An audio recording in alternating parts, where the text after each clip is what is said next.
Okay. Calling the meeting of the Arlington Finance Committee to order.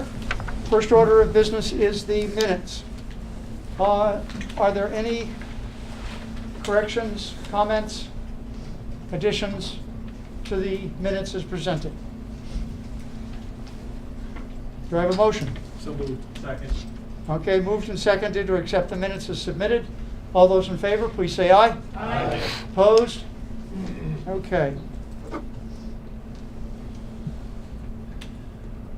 Okay, the prime purpose today is to hear about the high school building project. This committee has been working a year and a half? A little longer, two Okay, 2 years years. away from their family. I think this will probably be one of the most important decisions that the town is going to have to make, certainly in the last 25 years. So I think that we need to hear a lot of information. We appreciate you all coming, and be ready with all your questions. I am not going to rush this. So, Jeff, the floor is yours. Thank you very much. Thanks, everyone.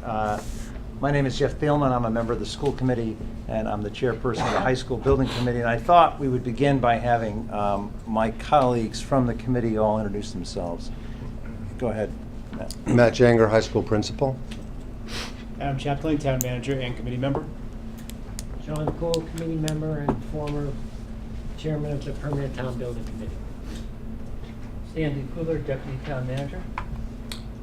Brian Eric, committee member and capital planning committee. Judd Pierce, former school committee member and committee member of this building committee. Kathleen Bodie, superintendent and committee member. Ryan Katofsky, I'm a community representative on the building committee. Amy Spear, community representative of the committee.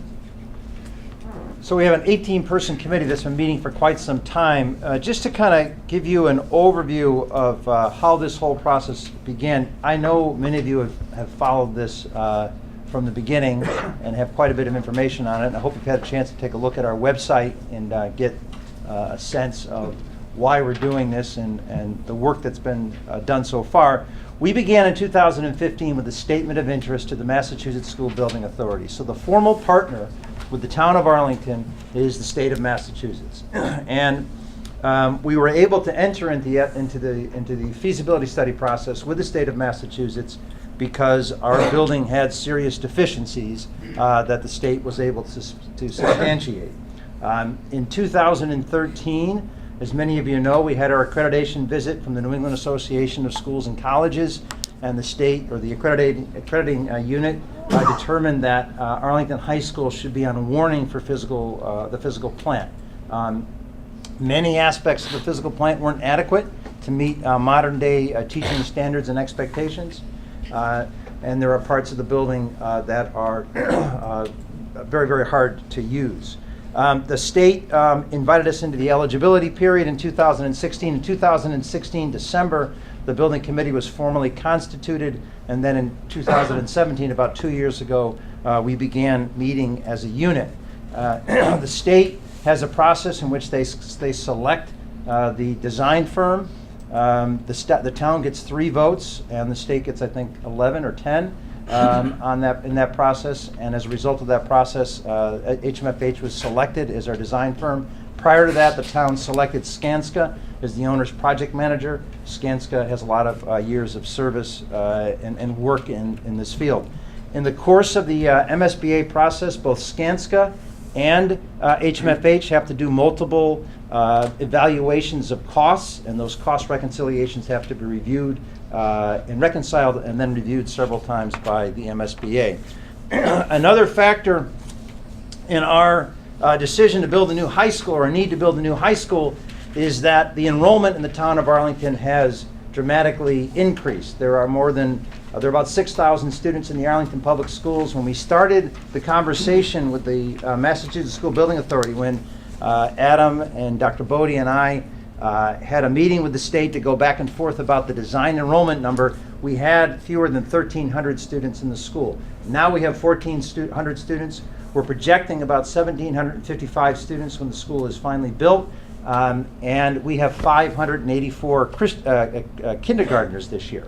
So if you do the math, we have a rising enrollment in the district, and we have a building that cannot accommodate that enrollment. So the combination of a building that can't accommodate the enrollment, the NEASC report, which documented that we were not, we were on warning because of our physical plant, the deterioration in parts of the building made it very easy for us to qualify for the MSBA process and hopefully state money.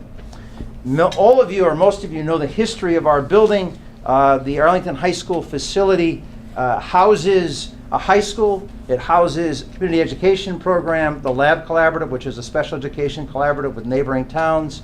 It houses a preschool and has district offices, and it currently has IT, the comptroller, and other departments in it that we'll talk about in a minute. But one thing that's fascinating to people, especially people who have moved to the community in the past 20 years or so, which is a lot of people in Arlington, is the history of this building.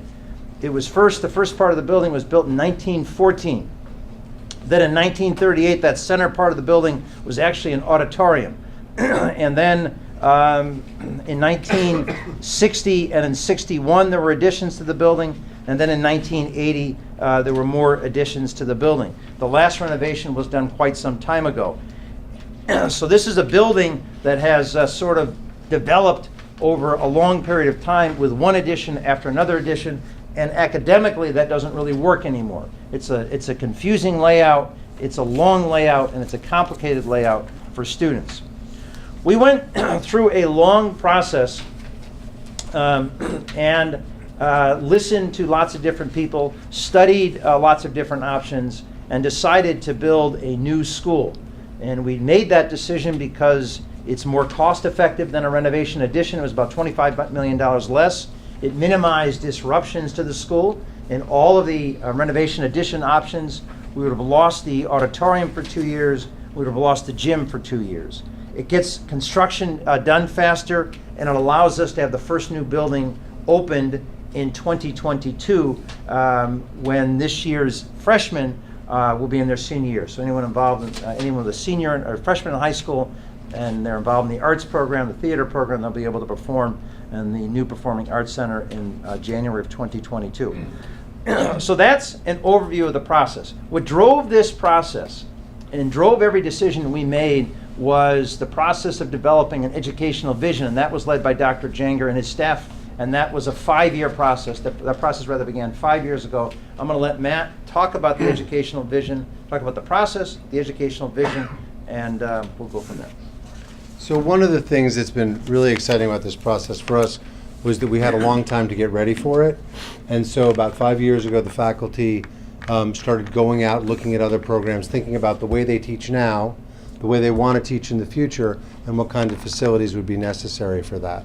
And then that information was available to us, so we didn't have to do a lot of research when the whole process started. And then there was a visioning process with community members, students, faculty, and other folks that developed the educational program. The idea behind the building is first that it be flexible and future focused. We didn't want to put in stone current educational fads, but we did want to enable the best of what we know and want to do right now. Our school currently has a very strong departmental structure, so we have designed the building so it supports those strong departments. But at the same time, one of the big problems with the current building is adjacencies. Everything's in the wrong place and nobody's next to anybody. And when we design the building going forward, we want an interdisciplinary, we want to have interdisciplinary opportunities, we want to do more project-based work, we want to be able to support more collaboration. So the basic philosophy of the building is this, that there's a central spine, what we call the commons, above the library, below the cafeteria, and in the middle sort of a lot of different shared spaces. Around that are all of the supports and facilities that bring people together, all of the things that people share and all the people that use, because that creates natural interactions and opportunities for collaboration and support. There's two main academic wings. When we had the discussion, everybody wanted to be next to everybody because we all wanted to be able to work together, but we put the natural interdisciplinary connections closer to one another. So there's the STEAM wing, science, technology, engineering, the visual arts, and mathematics. Those have on the first floor the arts and then the maker space, which are some of the hands-on spaces that are used for different kinds of production, and then above that, science and mathematics. They're not stacked, they're put next to each other so that they'll be sharing some spaces and sharing some work and teacher prep rooms. The opposite wing is the humanities wings, which has the languages. That's English, science, and social studies. Is that up there? So if I'm pointing at this down here is the STEAM wing, and this up here is the humanities wing. That's the district offices. And this central part here, which we call the spine or the commons, is going to be a program space for students to be able to work collaboratively and break out and do other kinds of programming. And then, of course, over here, we have the performing arts wing and the athletics wing. So what's really nice about that, the other thing that this creates, is much easier wayfinding and supervision. A lot of folks said that they wanted a building that was welcoming, that connected to the outside. Right now, it's very intimidating for kids to come into the building. They're wandering sort of up and down. There are 25 stairwells and 55 doors. This building basically has two natural entrances. There's the field size entrance and the Massachusetts side entrance that bring everybody into that common space. So students are going to have a lot of freedom and sense of autonomy because they can come into those spaces. But if you're a principal, we have a lot of eyes on those students. So there's a lot of supervision. There's a lot of natural sort of reasons why people are in these areas watching the students. Right now, when the students want to kind of be in a corner where they've got a window and a place to sit, they're up around down a hallway that nobody can really supervise. So we're really very excited about that. And then the other thing the students wanted was connections to the outdoors. And so this building is built with a lot of natural light. Where there are these internal spaces, there are light wells, and then you have opening to the internal courtyard here and the outdoor amphitheater. And then there's actually a rooftop, a green roof that they can be accessed from the upper floors. So that's the basic philosophy of the building. Thanks very much. Thank you. John Cole, maybe you can talk to us a little bit about the layout. Sure. Yep. Give me the site plan. Yeah, I think Matt's done a good job describing the internal working, so I won't repeat that. But I think it's worthwhile to talk about the overall site layout for a moment to understand some of the logic of the decision-making process. The existing school stops along this line here. So one of the first decisions was if we could build some portion of the new school out front, and what's currently the lawn, we could save the cost of modular units to house students for a period of 4 to 5 years. That number is around $5 million. That is non-reimbursable by the state of Massachusetts. That was a dead cost of the project. So by doing this, we now can, after 2 years, as Matt says, bring students into the new facility, while we then go back, demolish the old building, and start the construction of the humanities wing and the physical education area. In this zone, there's been a lot of talk about what we lost. The fact of the matter is that we have more open space with this design than we have with the current. By pulling the building forward, one huge advantage, we now have a competition varsity baseball field. Didn't exist before. We have 2 soccer practice fields that can fit in this space and this space. That's one additional field to the current program. As we heard from many different community groups, the lack of field space in this town is a huge issue. We also have net new learning spaces outdoors, an amphitheater here connected to the performing arts wing, and over here a breakout space for the art department and the maker space. So the site plan has a lot of advantages. We've also made connections for pedestrians and bicycles on the east side of the school, which has never existed in the past, and one continuous loop around the building with the potential in the future to connect to Grove Street if we find that things are a little constrained. The other thing I would like to talk about is this, which is an architectural section. It's a cut through the spine that Matt was talking about. As an architect, I find this space incredibly exciting. I mean, we are bringing natural light from the top into these spaces with up here Mass Ave, which is about 35 feet higher than the field side. So making the transition down, it's not just a stair. We're calling it the forum. So on one side, there's a traditional staircase, and then on the other side, the rises are a little higher, the treads are a little deeper, and it becomes a place for kids to sit and hang out in the space, as Matt says, that's passively supervised. Then you've got all of our other major activity points that feed into this. So it's going to be a really exciting place for kids to be, for interaction and interdisciplinary connections. That's our goal. I think that's... Okay, thanks, John. I'm going to segue into the cost factor discussion, and Adam Chaplain's going to talk a lot about that. But I want to just make sure everyone's aware of the complexities of this site. The Massachusetts state standards are that a high school ideally should have 25 acres for its campus.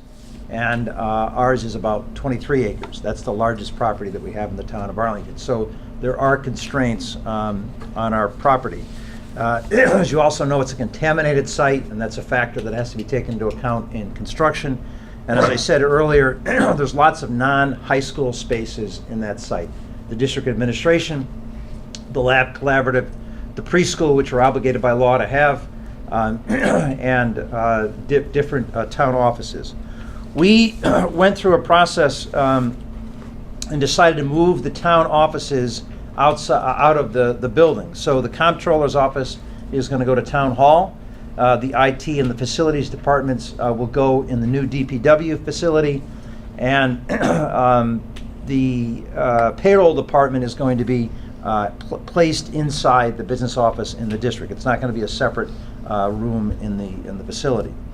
The remaining spaces, the Menominee preschool is going to remain in the building. So we went through a process of looking at the possibility of taking over the Parmenter School.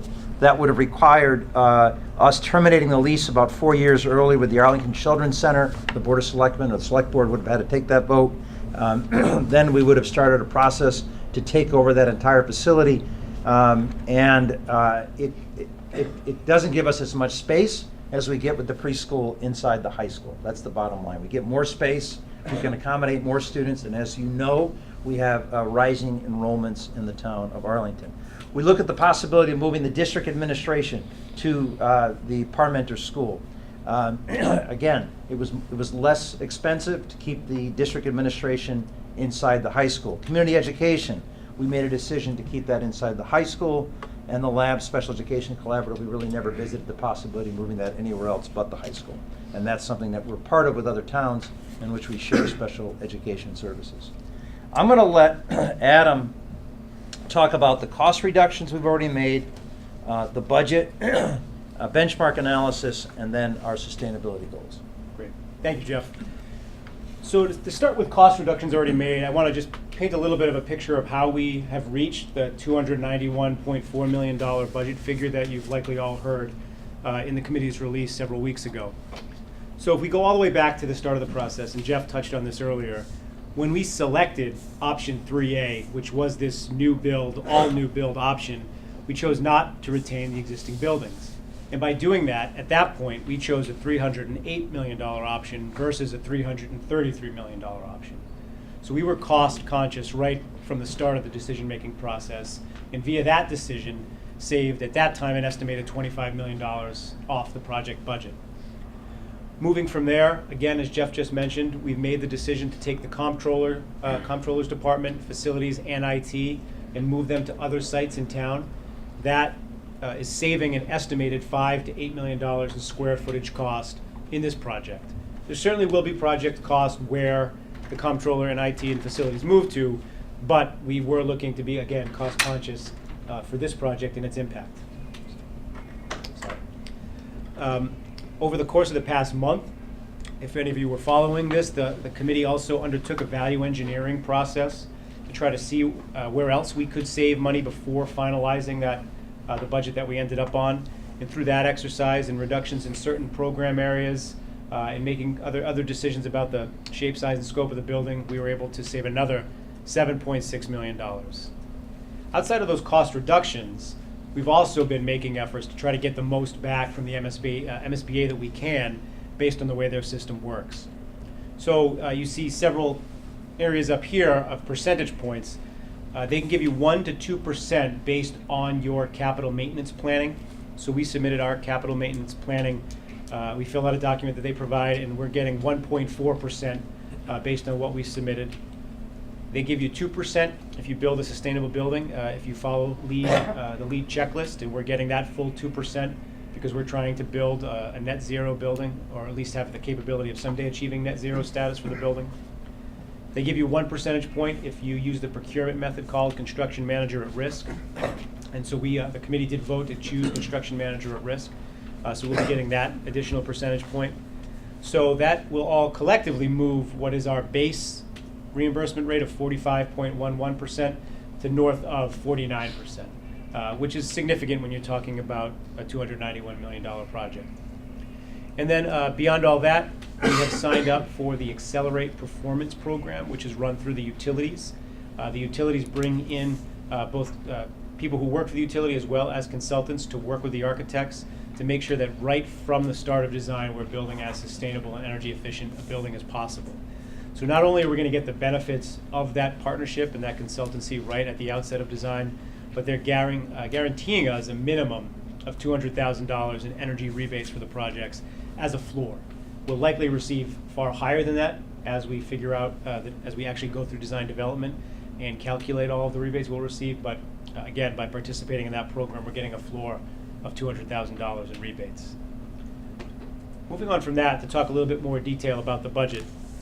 So as we mentioned, the project budget is $291.4 million. That'll be the number that we go to the MSBA with on April 10th. And if successful at the MSBA, they will vote to approve what's called a project scope and budget agreement. And that's what really locks in that number, and then also locks in what is our share and what the MSBA share is.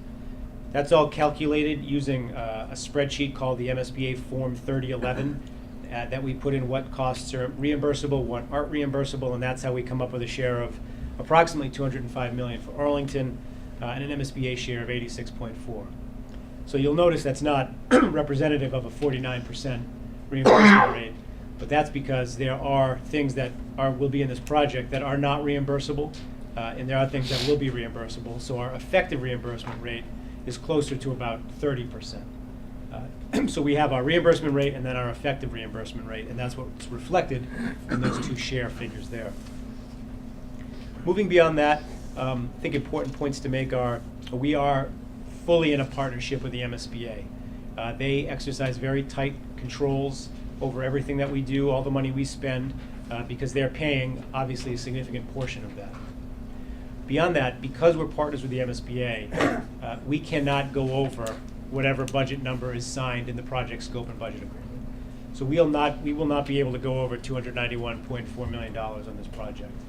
We have contingencies built into that number now, so if things were to go wrong, we do have contingencies to account for that.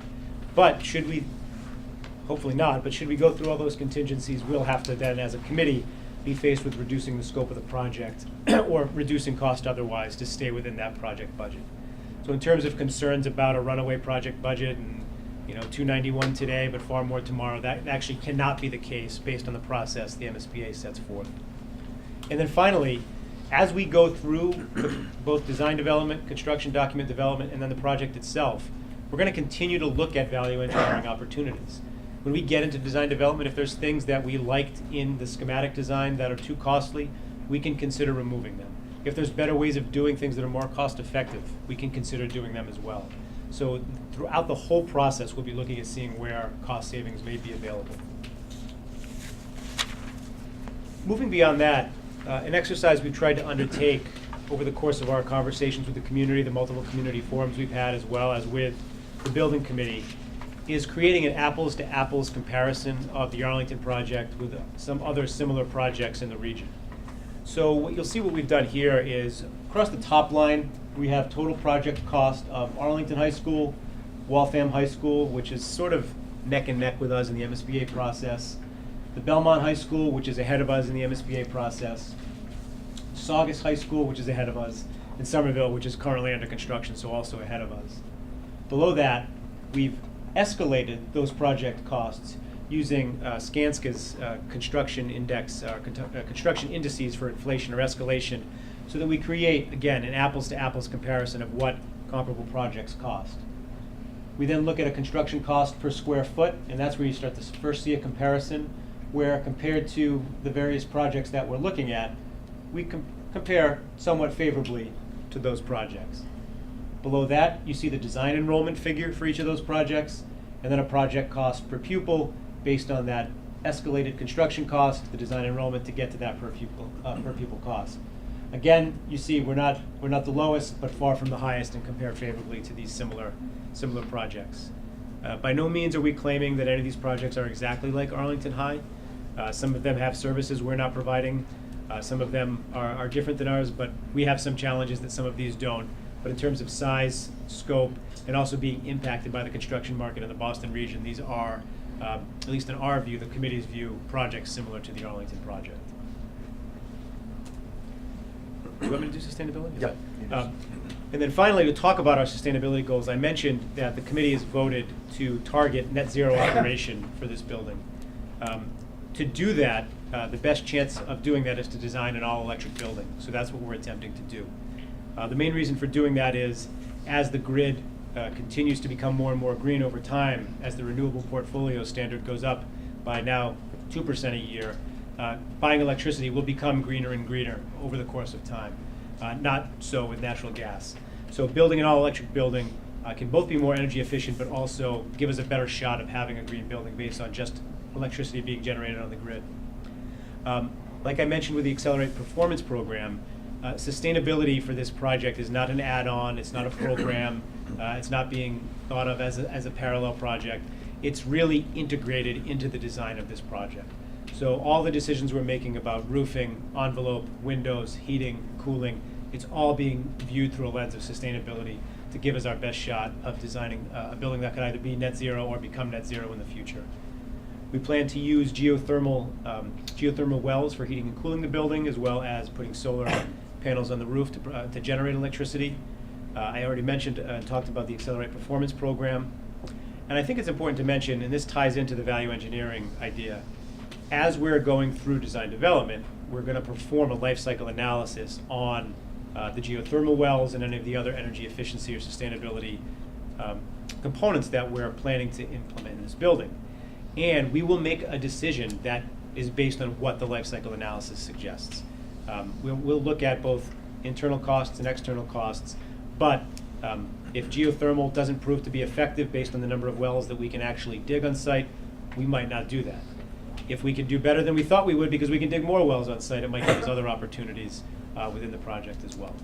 So this is one of the pieces of the project I'll say myself I'm most excited about, and I think it gives us an opportunity to have a building that can be an example, not just to the community, but to the region, but also reduce operating costs into the future by bringing our energy costs down. So that. So, thank you, everyone. We have submitted the scope and budget to the MSBA in the month of February. At some point in March, sometime in the next couple of weeks, we'll be meeting with an MSBA subcommittee, and then the MSBA Board of Directors votes on April 10th. If they vote favorably, which we expect they'll do once we get, because we've been in constant contact with them throughout this process, the town of Arlington has 120 days to secure local funding. There's 2 steps in that process. One is a special town meeting on April 29th that requires a 2/3 vote of the town meeting for debt, to allow the town to take on debt, and then a vote of the taxpayers on Tuesday, June 11th. And if there's a 2/3 vote at town meeting and then a majority vote of the town voters on June 11th, we begin the design development stage shortly thereafter. We start meeting with HMFH and Skanska, and we start refining the building a little bit, and we talk in detail about every single phase of the project. The plan right now is that construction will begin in the summer of 2020, a groundbreaking sometime in the late spring of 2020. Construction begins in the summer of 2020, and then the goal is that the auditorium and the steam wing are up on the front of the building in January of 22 for students. And we'll have more details about the phasing of the project, but the students will have access. Students and teachers will have access to part of the old building during the course of the construction, and there'll actually be periods of time that will have more space than they have now. So this is an exciting project. The Finance Committee weighs in at town meeting, makes a recommendation at town meeting, so it's very important that you understand all aspects of this project. We hope you vote favorably for the project. We had a good meeting with the Capital Planning Committee, got a favorable action from the Capital Planning Committee last week. It's important to understand that we believe we've gone through a process in which we have helped to develop and design the best building for Arlington at this point in time, one that addresses the needs of our students educationally, and one that addresses our town's enrollment growth. So we're going to close here and then take your questions, and everybody from the building committee is here. Many members of the building committee are here who can help answer any questions you might have. Okay. Before we get into questions, is there any other members of the committee that would like to add anything? Okay. Questions? Cody. Okay. Going back on slide 8, which is high school benchmark analysis, you have shown several towns, but what I'm curious to know is how much of the MSBA share those towns receive. Do you have that data with you? I think we have that information in a deeper spreadsheet. I don't know. Amy will look if she has it. Roughly, Belmont's reimbursement rate I know is slightly lower than ours, based on wealth factors in Belmont. Somerville has a higher percentage than ours. I would imagine Waltham has a higher percentage than ours, and Saugus as well.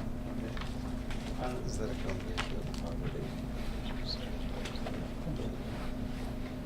On the drawing, what I haven't seen is the parking spots. Have you planned how many parking spots are going to be on that new high school? And how many parking spots we have for the current high school?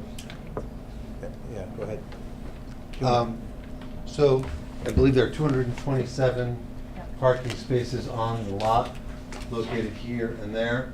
We currently have 227 spaces, although it's a little hard to tell with people parking up on the sides of hills and down. But the current 227 spaces includes parking here on Mass Ave, which will all be moved on site.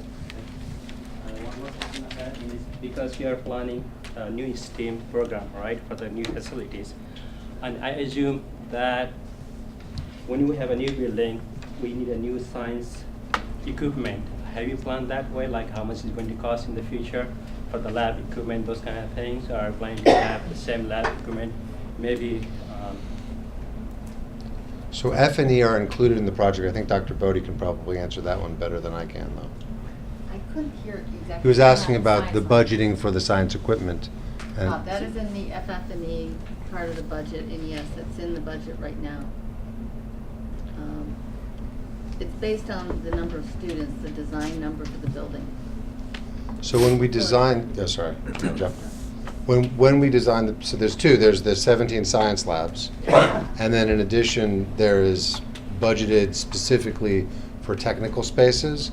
And the way we design the building, there are technical spaces, sort of with specialty equipment for each relevant department. So, a language lab, the discourse lab, the maker space, the production lab, and there's each of those spaces. But that is part of the budget. I have those MSBA here. So that, so this isn't the effective, but the MSBA reimbursement for Belmont, it's 40.6. For Saugus, it's 57.7. For Somerville, it's 77.4, and I don't have Waltham, I'm afraid. But there's a wealth factor on it. Exactly right. It's always Yes. wealth factor. A wealth factor and a poverty factor. Right, so Belmont and Somerville are the same number. Say again? Belmont and Somerville can't be the same number. No, impossible, yes. Thank you. Okay. Other questions? Bill? On that same page, page 8, we mentioned earlier that Arlington has contingencies to ensure that we're able to stay with the $291.4 million figure. Even though there's two estimates that kind of add up to a set figure. So with that figure set in stone, I'm just wondering why 3 of the other schools on that page, the analysis, Belmont, Saugus, and Somerville, all have some escalation of projection going above the project cost. So you have one project cost in the first line, and then a second project cost escalated on the second line. So the way the way that works is that we've escalated the Waltham. Well, Waltham is Waltham's the same as yeah, well, same as us. We've escalated Belmont, Saugus, and Somerville to our timeline. So if Belmont were to begin construction in on July 1st, 2020, what would it cost over the timeline that we're building? If Saugus were to start on July 1st, 2020, what would it cost over the time? So that's what that means. Okay, even though a number of these schools have already Yeah. broken ground. Yes, exactly. So we've escalated it to our timeline, our timeline. Okay, Charlie? So how much is the demolition cost, and is it reimbursable? Demolition is reimbursable, and it's approximately $9 million. Thank you. John? What's going to happen to the students during this construction? How are you going to house the students during construction? They're still going to school. So part of the reason why we chose this plan was because we believe it has the least disruption, given that we're having to build on-site while the students are occupying the building. So for the first 18 months of construction, the students will be in the old building with construction going on the lawn. For the next 18 months, about half the classroom spaces will now have been built, so students will be in there. They'll still be in the old Fusco building. Downs House will still exist, and we'll still have the red gym and the blue gym. So they'll move into that space while we reconstruct that space. Then we move over there. You can imagine as you phase across. We'll actually stop being overcrowded really when construction starts, because right now there's not enough room to house everybody. Okay, John and then John. I wanted to ask about operational cost reductions, if there are any, and staffing, or other kinds of operational efficiencies. I just looked up the utilities costs in the high school 2017, spent about $80,000 on natural gas and about $140 on electricity. How would that change with the new high school, and are there other cost efficiencies that might be found because of this staffing wise? I don't know, but what Ryan, do you want to take a So I'll take a shot. On the utility side, we expect the building to be a lot more efficient. So we've started doing some energy modeling, so I don't have a direct comparison, but yeah, if we succeed in having an all-electric building, the natural gas use goes away. Obviously, we'll be using electricity for heating, and we'll also be doing more cooling than we have today. So for example, the classroom wings, I won't say they'll be air conditioned, but they'll have conditioned air, right? So it'll be actually hard to do a true apples to apples comparison on utility costs, because we're providing much better service, more comfort. But in terms of the total energy use in the building, the current building uses about 66,000 BTUs per square foot per year. That's sort of what's known as the energy use intensity, so EUI. So the EUI currently is about 66. Our current modeling suggests that it's going to be at around 30 for the new building. So it'll be a lot more efficient. I don't have a detailed answer on cost, but I expect it will cost less to operate as well. Yeah, I don't foresee substantial staffing decrease. And the reality is the vast majority of our staff is classroom teachers. One thing that will happen is with better spaces and more efficient use of space, it'll be a lot easier to schedule those teachers, so we may get some efficiency there. But given how squeezed we are right now in terms of staffing levels, I've been arguing we're understaffed for as long as I've been here. I think we would absorb that into being appropriately staffed, not in cutting down. I think we'd save some in foot leather on our security folks, because you can really supervise that central spine with a lot fewer people, but that's a couple of teaching assistants. It's not a very big savings. Are you finished, John?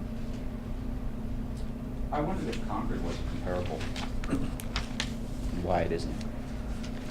I believe we talked about Concord, and based on square footage and when it was built, we chose not to use it. We have We might have Concord in a deeper set that we analyzed, we could pull out a. Their I- high school was 76,000 per square foot, and their middle school, which is at the same stage we're at now, 97,000. I think the only thing Oh, we sorry, per have student, is, per student. I think the only thing we have is what it would cost on our timeline, but we don't have anything other than that. Do we have it on our timeline? So Concord, if Concord Carlisle, which was completed in 2016, their total construction cost was 93. And if they were escalated to our timeline, their construction cost would be 123, but their all-in cost would be 160.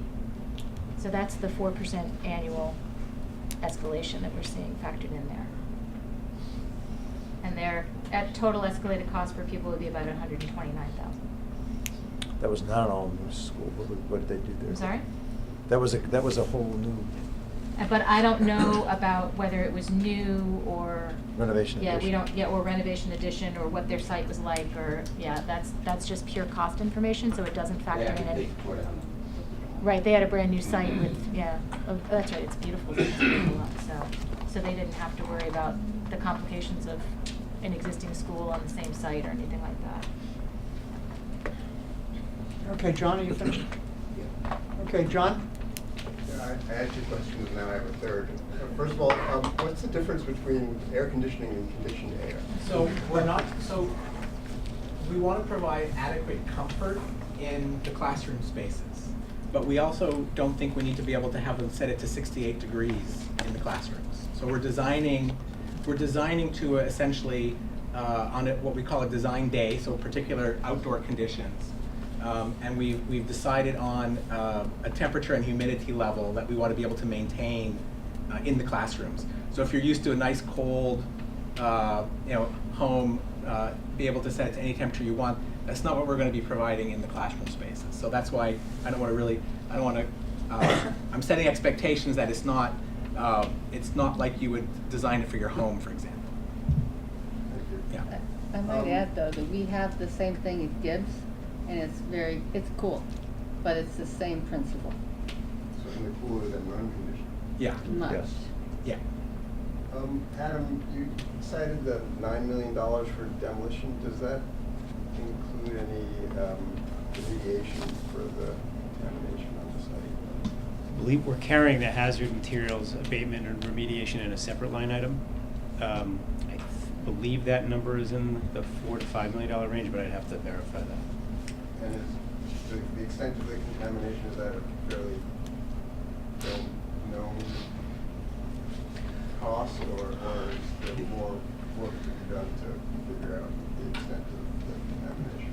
So I think they did, and maybe you can answer this better than I, but I think they did fairly thorough invasive testing as part of the schematic design, so I think we have a pretty good sense of what is in the building. Where our greater risk lies is what's under the soil.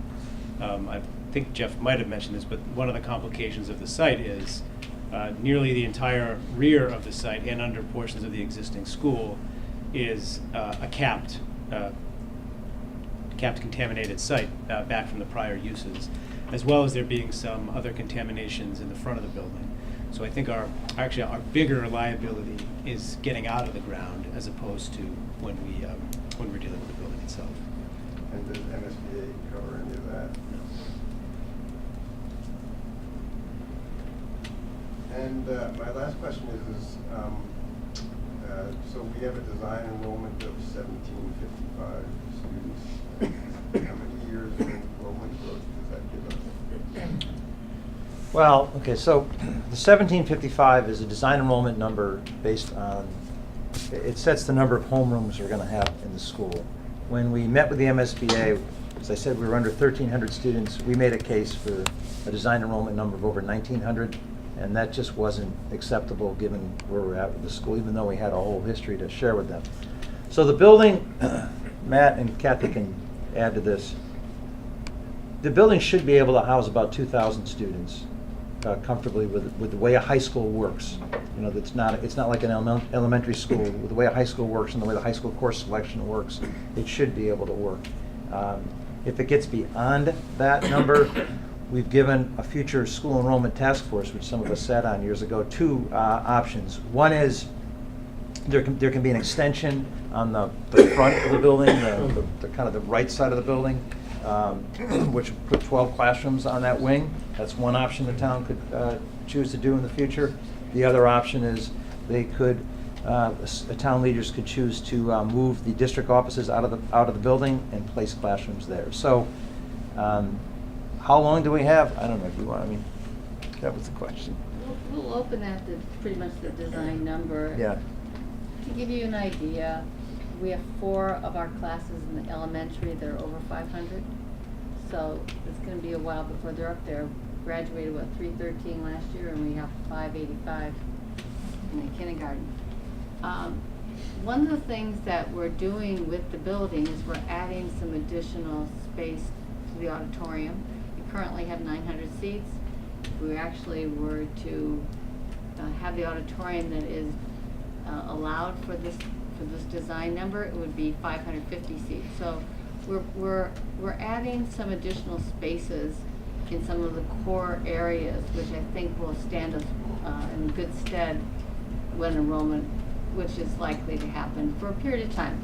We don't know how long that will happen in Arlington. It could be a matter of a decade, and then might taper off again. When we did, Yeah, go ahead.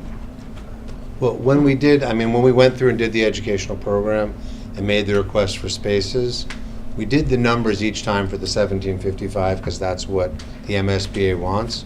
But we also did them for about 1850, which at the time was 10 years, now is 9 years in the predictions, to make sure that sort of we could see how that would work. And we also designed to make it so that there are sort of obvious expansion spaces for all the major functions of the building. You didn't razz them about the Thompson School, did you? Well, that's how we got to 1755. Yes, we did. No, we did. We did. They started us at 1500, I think. Yeah. Yes. No, we brought up Thompson quite a bit in the meetings. Okay. Diplomatically, of course. Yes. Or not. He was diplomatic and she was diplomatic. I was not. Okay. Bill? Yeah. Just to circle back to the budget on page 7 one more time. Looks great.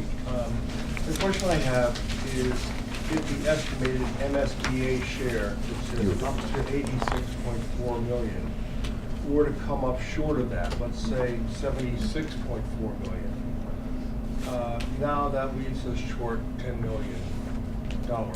You had mentioned earlier in your presentation that the town has contingencies to address that, and I'm just wondering, what are those contingencies? So the 291.4, the total project cost, should remain the same. It won't go above that. The town share, if that were to happen, that scenario where the MSBA share went down, the town share would go up. That's what that means. So if the MSBA came back to us and they said, and they're doing this right now, they're looking at all the information they've received, and they say, we're only going to pay $84 million. Well, or 84.4, then our share goes up to 207 million. That's how that works. Sounds logical. Thank you. Yep. Steve? A few questions. What is do you know what the current maintenance spend is on Arlington High? I feel like every year we an antique elevator or something breaks or something, but it's gotta be sizable, right? Just to maintain it? Yeah, I don't have that number at the tip of my fingers, but it certainly is sizable, no question. Probably in the realm of hundreds of thousands of dollars. Right. Yes, sir. And I also think relevant to that question is the audit that was done, 5 years ago, of just the need. There was an audit done right when I came on board, and they'll know the numbers better, but of just what is broken or past its usable life. And I believe the number at the time was around $40 million worth of repairs. Okay. We don't fix those things, we just tape them together. Yeah. So I guess my second question, it starts with a comment, is one of the frustrating things when you're on the finance committee is there's this great no man's land that we live in. So we have this great tradition where people come with capital projects and they're like, hey, we're gonna change these lights on the street, right? It's gonna save us all these energy costs, or we're gonna change the water meters, and we're not gonna have to have overtime because they don't have to go read them, right? We talk about these great things, like we're gonna reduce energy costs, and we're gonna reduce maintenance, and then the only way to actually reduce it is to reduce an operating budget on the other side. You can't, like, if you just like, if you say we're gonna reduce a cost, and then you don't reduce an operating budget, you're just spending the money on something else, right? And so we get in this hole where we talk in this meeting, it's like, oh, that's not our problem, that's the school committee's problem. And then we have a school committee meeting, and they're gonna be like, hey, that's not our problem, that's the building committee's problem. So at some point, it would be kinda nice to know what the costs of these, like, savings would be. Because I think what we all recognize is the school department budget goes up by this large number, right? Because we've got an operating increase, we have an enrollment growth increase, we have a special ed increase. And so there's nothing in all of these savings, right, that is going to like cut that 1 year, do nothing. But it would be nice if we could see into the future and say, come 2022, instead of having to go up 2.4 million, maybe we only have to go up like 2 million, like a little bit less. So that's just my sort of comment on that. My next thing is, so the Parmenter, you guys said you looked at the Parmenter and you, different options and things like that. So, is Parmenter good for anything? Like, we own it. At some point, we're gonna have to have a large capital project spend on it. Is it, so you're saying it's good for nothing, educational? No, so we're gonna No. move, so you guys all chime in, that we're going to move the Menominee preschool there temporarily, and we're gonna be spending how much money on it? About $3 million. So we are going to be spending about $3 million in upgrades to that building while the Menominee preschool is there on a temporary basis. The classrooms are smaller than the state regulations. It's not enough room for our kids. But when that is all done, there will be a $3 million, there'll be a part of that facility that's went through $3 million of upgrades. So it will make it more attractive to any private school or private entity that wants to rent it from the town. But it doesn't have a town, it doesn't look like there's no foreseeable town purpose to the building after the. Well, it could be used, so the recreation department is right now performing an indoor recreation space feasibility study. So we'll take a look at whether or not any of the needs could be met there. Recreation also runs both the kid care and aftercare program that they are renting space for in a storefront on Mass Ave, as well as in the afternoons renting space from the school department. That could be, once the Menominee preschool is done there, an opportunity for recreation to consolidate their programming and potentially run it there. So I think from a town aspect, that's a possibility. And also a revenue generating operation. It's a revenue generating operation too. Okay. Okay, other questions? John, Peter, Annie? John? Yes. Are Sean Gorbley and Cindy Friedman aware of where we are in this process? It seems to me that the SBA is, in some instances, at least the way you characterize it, sometimes rather arbitrary and capricious. And if they had to look over their shoulder a little bit because there was a senator and a rep that might come down on them, I wonder if that would be useful at all. I mean, I think our representatives, both Senator Friedman, Representative Garvey, Representative Rogers, have been in favor of the project from the beginning. They have written letters to the MSBA. They know where we're at. They've come to most of the forums or watched them on TV because I've gotten emails and texts from them afterwards with ideas on how to present things. And so, and I'm hoping that we can get them to come to town meeting on the 29th to speak. So, and that. If this go-ahead doesn't come out the way you want it to in April, I would suggest that we get them involved. Yeah, no, I mean, yeah, I mean, I think one of our goals is to have them present on the 29th and maybe address the town meeting if that's possible. But you know, the other thing, it's not fair to say the MSBA is arbitrary and capricious. You know, they've got to worry about projects throughout the entire state of Massachusetts. You know, they're 30% of the total cost of the project. It's state money, and all of the oversight that they have, I think, is a good thing. The 7 different cost estimations, the reconciling that has to take place between the owner's project manager and the HMFH. the design firm rather. I think that all gave us, I think, a good feeling. It means there's a lot of oversight of the project, so I think it's all a good thing.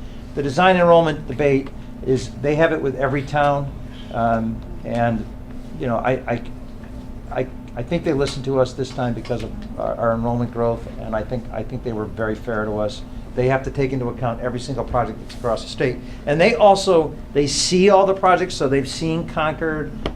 They wouldn't be approving this project if they thought it was out of line with other projects in the state. So it's a good process. It's good to be working with them. I'd rather be working with the state than not working with the state, so. Oh, yeah. There are times when there are things that are, you know, So, grumble about, but all in all, I think it's a good I just think people should understand, I think it's a very good process. I do think it's a good process. I think it's in the best interest, not only of the state's taxpayers, but the taxpayers of the town of Arlington. When this project cannot and will not exceed $291.4 million, what does that mean? I mean, cannot, will not. I mean, Once we sign that agreement with the state, we cannot go above 291.4, that's it. what happens if we do? We cannot, so we have to value engineer. So we would have conversations about all sorts of different things if we got to a point we were getting close to that number. Would we not do certain things? Would we try to go to the town and have it be part of the capital budget at some point in the future? What can we do? So we would, you know, that was the conversation we had at the building committee. Do we really want to go through this exercise now, making these reductions? And knowing that it's gonna limit what we can do in 2023, 2024. So let's say it goes to 200 and, let's say it goes to $300 million. Do we cough up the additional money or what? I would say the building committee is committed. It would have to be outside of the scope of the project. We would have to reduce it to 291.4, and then we would have to go to the town and say, look, we had to make these cuts as a community. Will the community pay for this? Yeah. Yeah. Well, we don't lose the state money. No. No. No, Okay. but we can't go above that amount. Yeah, right. Yeah. Okay, you said, John? Okay, Peter? On page 4, John, when you're talking about the building and site features, and the use of the front green, it looked to me like it was more like 1/3 than 2/3 as it says on the chart. Am I missing something? What is the 1/3, 2/3 referring to? The amount of The front green that's preserved or still I preserved. think Amy has the exact So it's square footage. When Could you show look- the chart? If you look at the. We're having site- technical So if you look difficulties. at the current site, there's a lot of driveway, which makes it feel like it's a lot bigger than it is. But the actual green space to green space, front green to front green now and proposed, it'll just be a 1/3 reduction in the actual grass that's on the front. But right now, that space seems larger because of the driveway and the parking that's in front on Mass Ave. So it must be something like 1/3 driveway now? There's a fair bit of blacktop because Yeah. it's the whole loop that you drive, and then there's all the parking that's there as well. So, Right, today, basically, this is all pavement like that. So this now becomes green space. There is some amount of pavement here, which is a service area. Thank you. Does the Performance Arts have another entrance other than the two main entrances? The plan is for the primary entrance to still come in through here. So you would come into this central spine. Those are really the only two entrances to the building? That is the goal. I mean, there are, to be clear, there are doors all around, there are exits everywhere. There will certainly be some sort of an exit from here out into the courtyard in order to use this performing arts space. Here is the Little Theater. Right now it's located under the main theater. That Little Theater space will actually have a garage-style door that will open up and make it so that it'll be a stage out onto the performing arts area. So there are other ways to access the building. There will be openings back here to allow these to be outdoor classrooms, and an opening here to allow the makerspace to bring projects outside. But in terms of places where people are accessing the building, both before and after school, The goal is to have there be 2 locations with reception at both places that are secure entrances. How about if you're, if I could just interrupt for a sec, how about if you're doing a performance to the public, you know, at night? They'll come in here. Okay, but I assume you could block that off so they don't have access to the whole rest of the school, they can just go into the auditorium. So we're toying a little bit with exactly how this works, but they will not, all they would ever have access to is that central spine. The idea is, I mean, it may be a large space, but this whole space here, and this whole space here, and that whole space there, and that whole space there, can all be secured off from the central spine. Okay, I'm sorry, Peter, go ahead. What's the D lab? In the cross-section view, in the cross-section of the spine, you have a D lab and a smart lab. What are those 2 things? So the D lab is the debate and discourse lab. So the idea, it's basically, I mean, we're not calling it a lecture hall because the design is not for lectures. The idea is for it to be a space where students and large groups can get together and engage in discourse and debate, discussion. It's designed so that a teacher or a group can bring sort of all the classes at one time, about 125 seats in there. You might think of it as if you go into a lot of collegiate things, they have some very sort of high-tech classrooms that allow people to really engage in discourse and debate. And then what was the other question you asked? The smart lab? Smart lab. So the smart lab is essentially the clean maker space off the library. So if you look, for example, Winchester has one, they just off the library, and a lot of places do now. There's an awful lot of production that people can do with digital media. Right now in our library, we have a 3D printer, a laser cutter, a vinyl cutter, a laminator, yeah, I think that's what we have right now. That allow people to do high-value production work, in a high-resolution printer. So the idea is to have that be centrally located the way it is now. Right now, we put it in corners and in the photocopy room and on the corner of the computer lab. But to really have that be a staffed space where people can go do production work. Our expectation is it'll also help us consolidate our printing services, because you can put one TA in there who knows how to use everything. And the way the building is set up, it's not a long distance from anywhere. So you can put a couple of high-speed printers in there, and people can do their printing and binding in one place and not have photocopiers all over the building as much.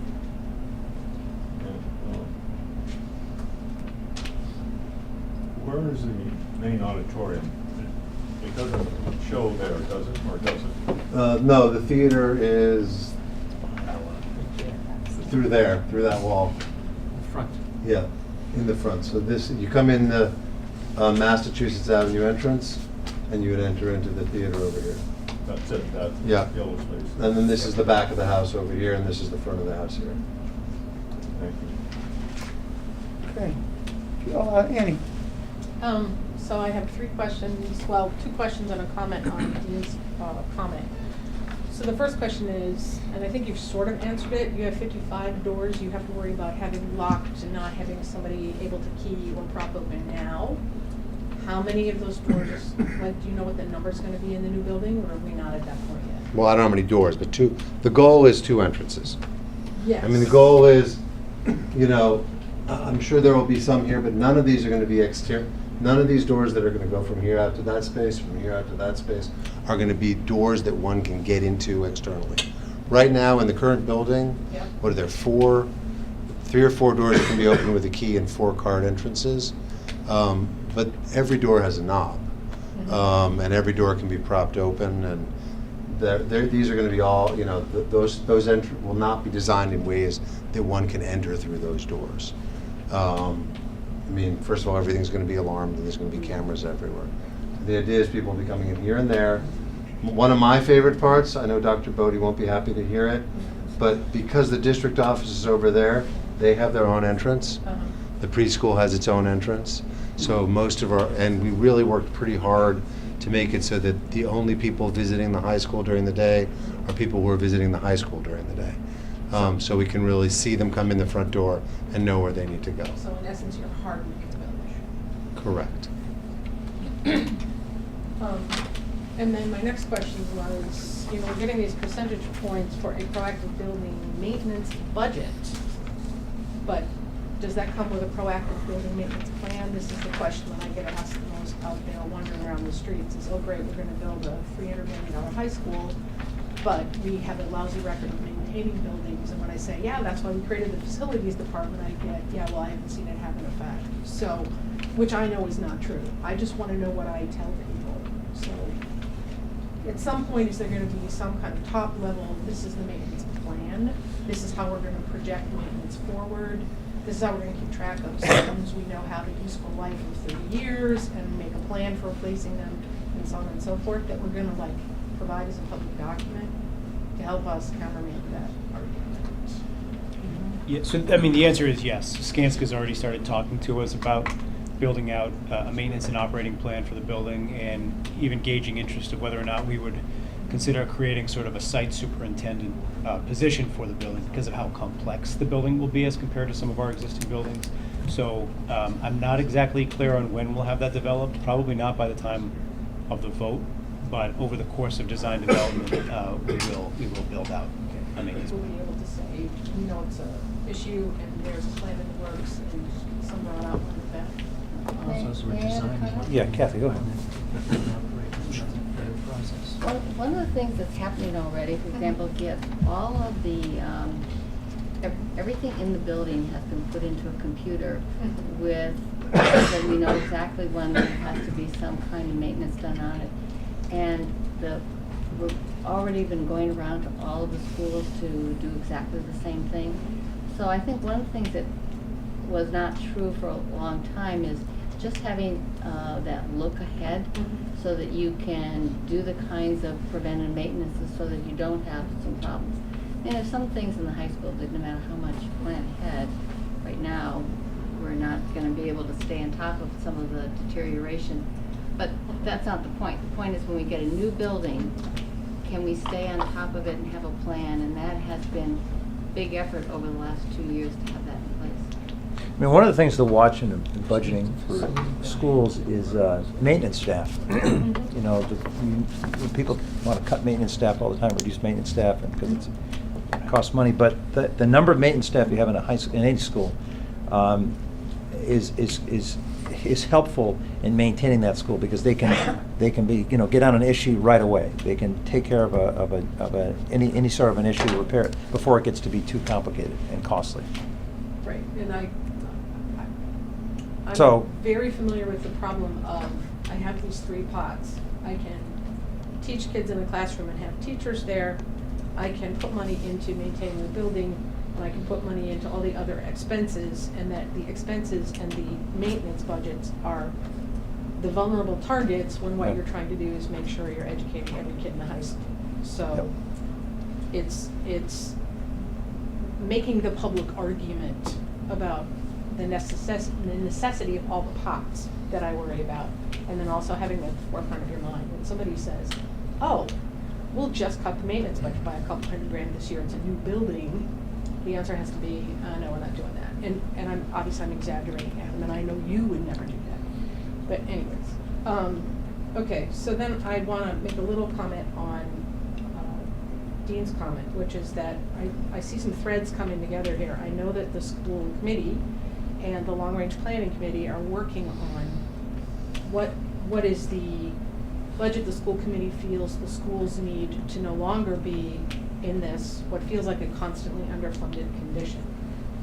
And I know we're still working out those numbers, but it would seem to me that applying this idea that we may have some costs coming down to those numbers and being able to say where that hits might be another piece of math you want to do, right? If you're going to drop your energy costs because we're at whatever that number is you quoted, 30% as opposed to close to 60, if that actually drops your utility costs in 2024 by $100,000, then that should be applied to the numbers that we're looking at. Not probably all of it because of inflation costs, but you see what I'm saying. Yeah. Anyways, I don't mean to belabor you with nerdy stuff, but it's just a thought. Can we do that? I mean, that's a tough analysis to get that precise. Can we get that precise, you think? Well, we will be doing a life cycle analysis. So we're Yeah. going to learn a lot more about what our utility costs are and what our, we'll know how much solar will be on the roof, which will let us know how much of that energy budget will offset compared to what we're offsetting today. So we'll definitely get more granular. I don't know know how granular we'll get. But not by June. I'm not sure we're gonna. No, No, I don't no, think no. that's realistic until next year. I think that's probably Okay, right. 5 minutes. Yeah. Okay. I just want to respond to Annie and to Dean. One of the things to keep in mind is that we're not going to really realize with the community some of these savings, even though we might have the steam wing done, because the whole high school is going to remain intact for the first couple of years. And of course, the dilemma we always face, and Matt and I talked about this, is can this be deferred, or we're going to still have kids in the building. We're still going to need to do some things to make sure that it's a safe building for students to be in. So we will be, during this phasing, still have a lot of the old high school. I think that we won't see the true savings until we're demolished, gone, and we have the new building.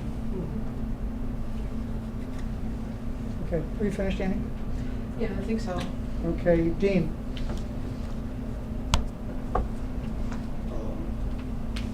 I think I'm okay. Okay, Charlie?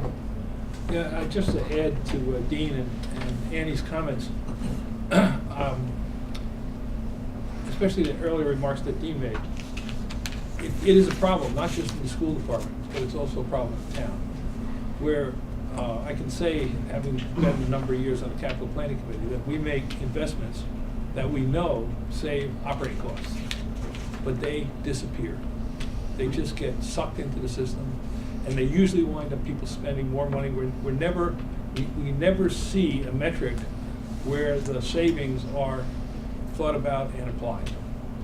And I think as we look at this huge investment in the school, that we should be thinking about that. And we have in the facilities department, and Kathy mentioned the software that's being deployed in some of the school buildings.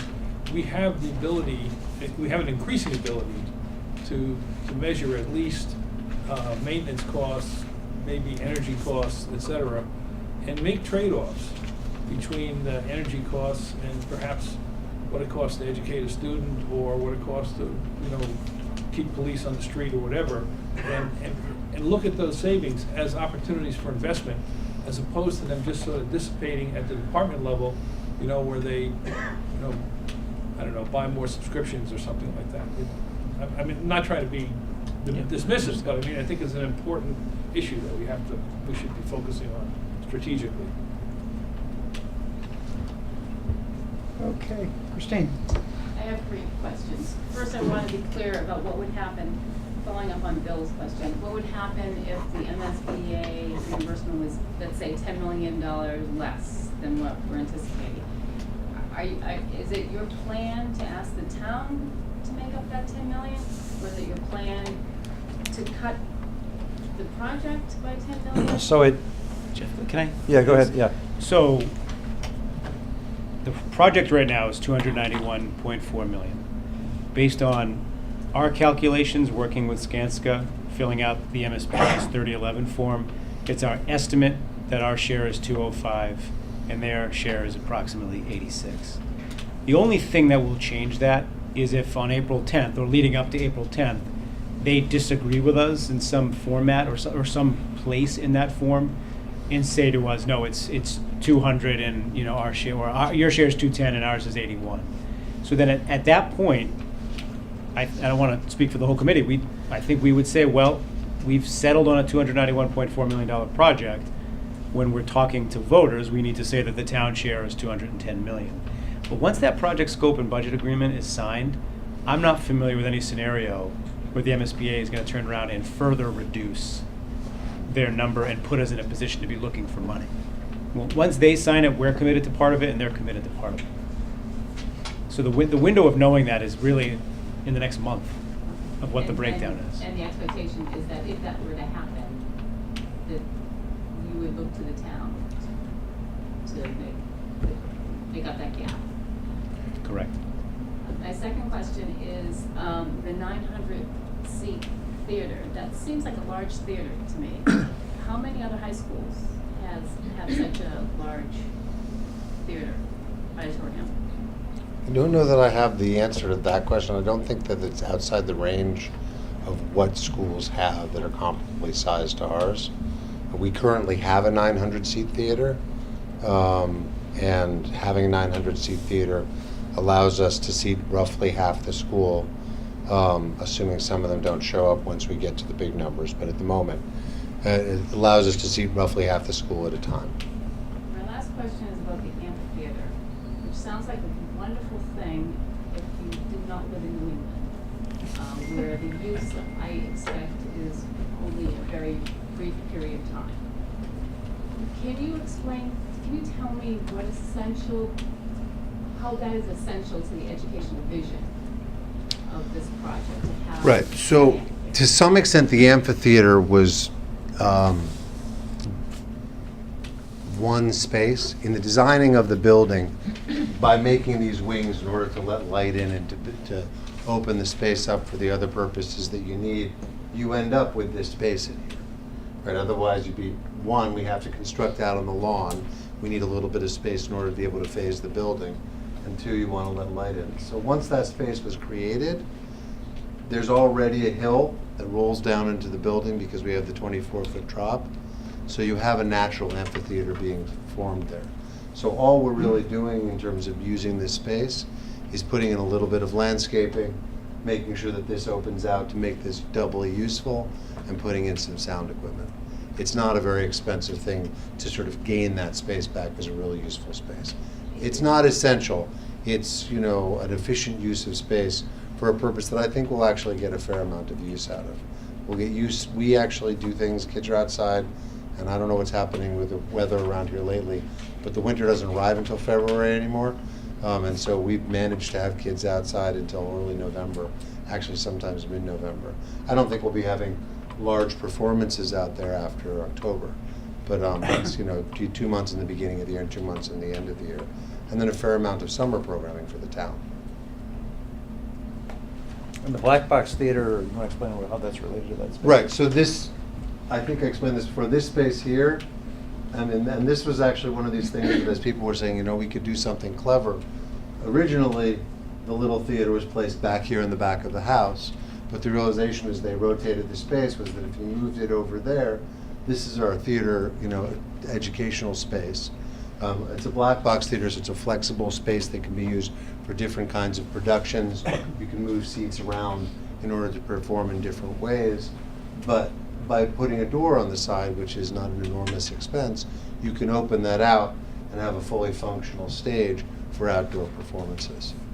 And as you'd say, I don't think we as a high school are going to do multiple outdoor performances a year. I can imagine 1 or 2 in the fall and 1 or 2 in the spring. But that's going to be a space that we get a lot of use in the summer. Okay, Christine? Okay. John, did you have another question? I do, but maybe somebody who hasn't asked a question should go. Okay, well, you were next. Okay, thanks. You mentioned, Jeff, about maintenance, and if you have the people, you could put them on the problem if something comes up. If you have the staff, and you don't want to cut that maintenance budget. Doing some programs at the elementary schools, I know that it's good to have the maintenance staff, but sometimes when something needs to get done, the job code of the maintenance staff doesn't allow them to do that job. And in a new high school, you'll have a lot of new stuff. Is the contract with the people who are doing the maintenance, the custodials, flexible enough to manage that, or are we going to be hiring higher wage staff because there's new technology, there's 3D printers that got to be serviced that the custodian can't do? Can you just give me some feedback on that? Maintenance costs, different staff positions, and the staffing that we have now. I got to defer to Kathy on that. What do you guys think of that? Well, you can take the 3D printer. Well, educationally, there's actually really nothing planned to be done in this building that we're not already trying to do now. The 3D printers we fix ourselves. The laser cutters, there are people in the that can do it, or we bring in outside contractors. I think for the things that are built into the wall, like the photovoltaics, I'd have to defer to the data. So there would definitely be collective bargaining obligations or impact bargaining obligations as technologies advance and job duties change. But Steve, the facilities director, is actually already moving that ball forward with some of the new technologies we've had implemented in various school buildings, like in Gibbs, for instance, and either working with the agreement of the union to train up staff or to slightly alter job descriptions to make sure that, that we're both covered on the bargaining side as well as having people properly trained. So there could be cost increases in terms of a job reclassification if someone is expected to have more skills or certifications than what they have now. But I think today, with the team we have in place in facilities, assuming we keep the core of that in place, is well positioned to try to weather that. It's work. It's not. I won't deny that there is effort that needs to go into keep that ball moving forward, but I think we're well positioned to do it. Kathy, do you want to talk a little bit about IT and how those needs are being handled right now? For IT, well, IT is located in high school, and one of the we need to have IT functions supporting our schools, clearly. But the IT department, the core, the town school part of it is going to move to DPW. That is the plan. And one of the things that we discovered in this, which makes it even more attractive, is that they're only going to need to, the wiring is already there for our school. And so if they had stayed in the high school, there would have been 2 different moves with different fiber optics. It would have been a much more complicated process. So they have expanded their number of people in that department over the last few years because the amount of usage of technology has grown, not only in the school side for sure, but also in the towns as well. With respect to maintenance, I remember times when we would have to call an outside vendor to adjust the computers that control HVAC in our schools, but we no longer. We have somebody on staff now. And I think you evolve who you need as a person on staff by the technology that you have. And you want to do that. That's an appropriate evolution. And the IT within education is, like everybody else, is evolving so incredibly quickly. 6 years ago we had in the high school 5 to 6 year old XPs that took about half an hour to start up.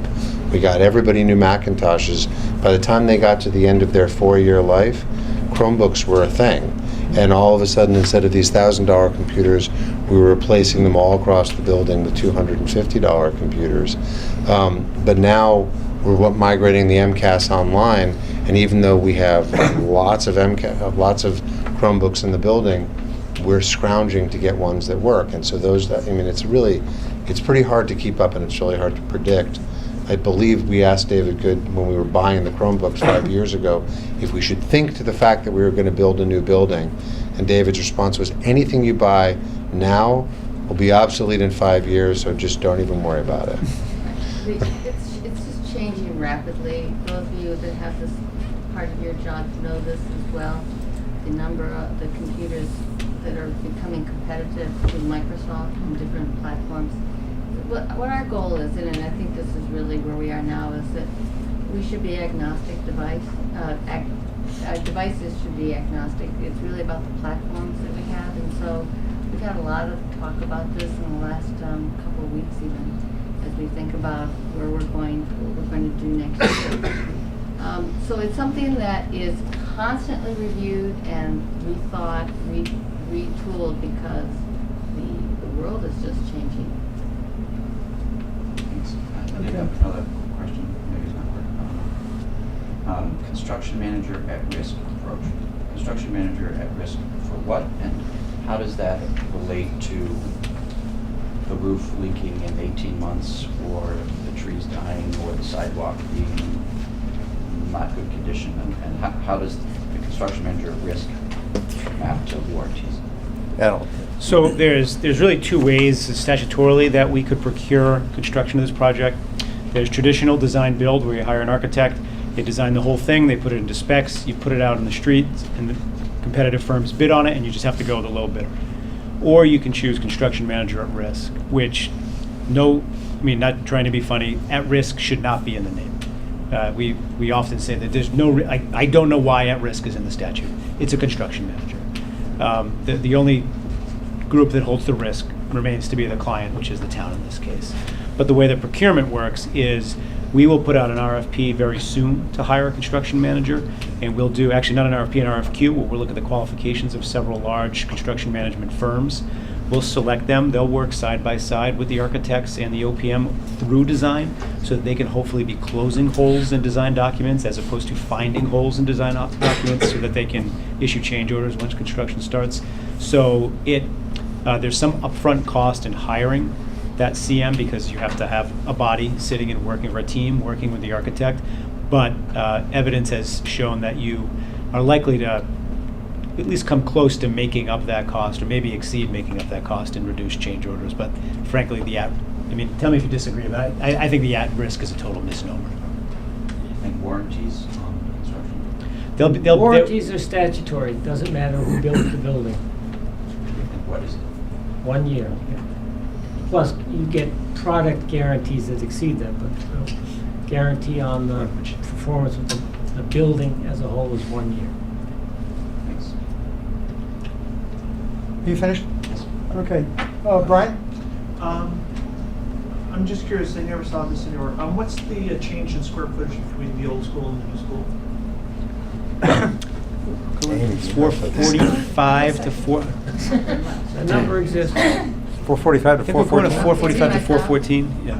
I think it's, roughly 30,000 square feet smaller. Is that about right, Amy? But a heck of a lot more efficient. Right, usable and more but efficient. understand that we right now, I don't know what the factor is in terms of architecture. We have so much wasted space in that building. There's 1.5 miles of corridor, there's 25 stairwells. It's not well-used space. The building is literally both too big and too small at the same time. So I think it's 1.75 today, the ratio. Yeah. And it's going to be around 1.5 for the new building. It's only an addition of 20 to 30,000 square feet, but much more efficiently laid out. And then I have one last question that's on, everyone's so worried about going over on the budget. What's the percentage of contingency you have built into the budget? So right now, there are design and pricing contingencies that we're holding aside as we go through the design process to make sure that estimates can be held firm, or at least have the ability to move back and forth between the contingency and design as we go through that process and do cost estimation. But then for construction contingency and then what we call owner's contingency, we have 3% of the estimated construction cost for construction contingency and 1% for owner's contingency. So right now, for what we're holding strictly as the towns in the budget, we have 4%. You finished? Yeah. Okay. Rohit? Yeah, maybe I missed this earlier, but have you had a chance to visit a newly constructed high school in Massachusetts recently? Yeah, the building committee has visited Winchester High School. We're visiting Billerica High School next week or the week after that. We're visiting pretty soon, March 19th, I think it is. That was before the design or? Well, Billerica is in construction, right? Yeah. It's almost done. Winchester we visited. And over the course of the study, the pre-period before the OSOI, I think I visited personally like 6, I can't even remember, but also we had teams going out to a lot of other high schools. Any comments from those visits? We have lots. I mean, we sort of picked and chose what we thought were the best features of all of them. I think that process informed the educational visioning discussion that Matt and his teachers had. And I think what most of us learned was that every building is unique. It's very unique in terms of whether there's district offices in some of them, some there aren't. The sites are different. The constraints on the sites are different everywhere you go. I would say that one of the features of our building, which I'm really proud of, is that it really values all of the disciplines equally. If you come into that building, there really are 4 wings that are sort of making it so that everybody's designed to work together.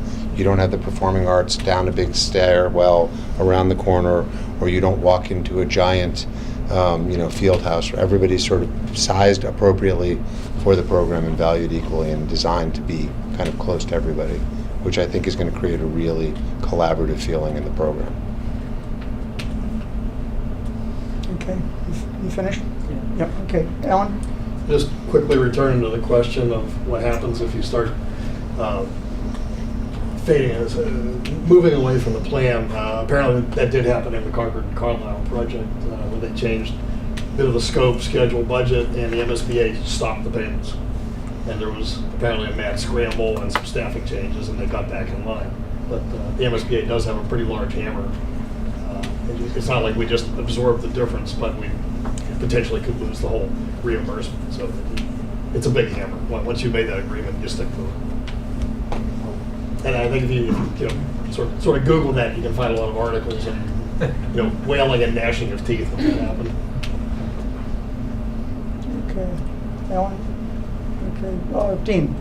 So it's also worth noting when we're talking about costs that when we finalize the school share, we finalize the town share, when we have to go to the voters, that is like the ultimate locked-in number, right? Because like one of the things we experienced recently with the Gibbs, we went to the voters and we said we want to rebuild the Gibbs, and we had some things show up, and I think the project was like $2 million more.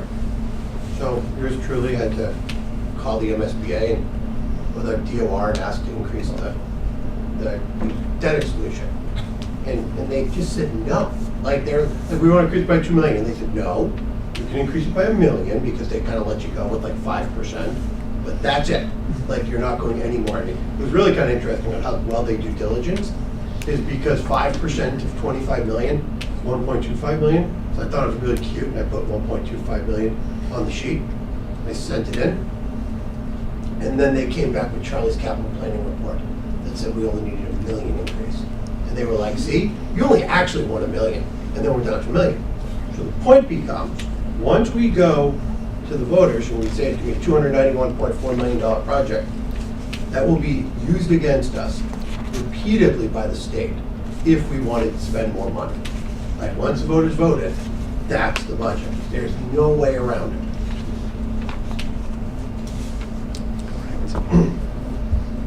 Okay, additional questions? Okay, couple questions. Two of the issues that on the current high school, one of the big ones I see is security. Not only is the 55 doors,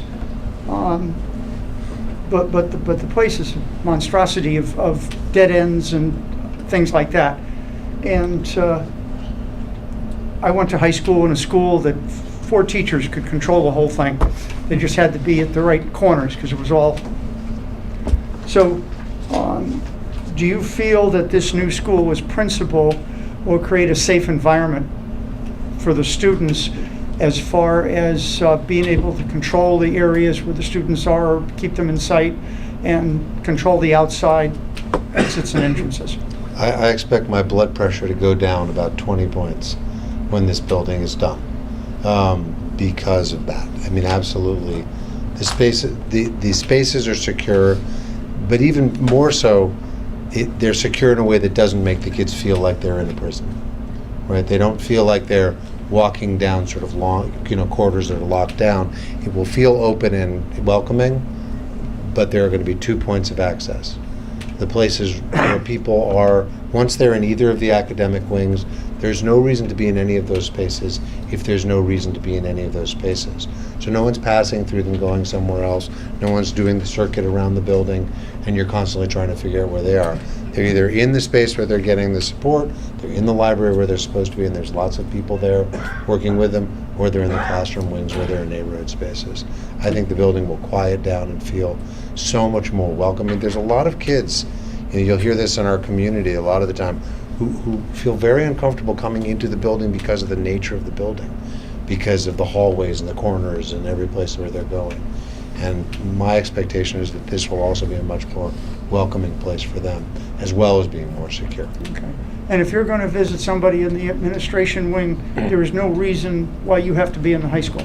You will walk into a foyer that will have school guard glass, and there will be a camera on you and a person sitting in reception who will say hi to you, ask you where you need to go.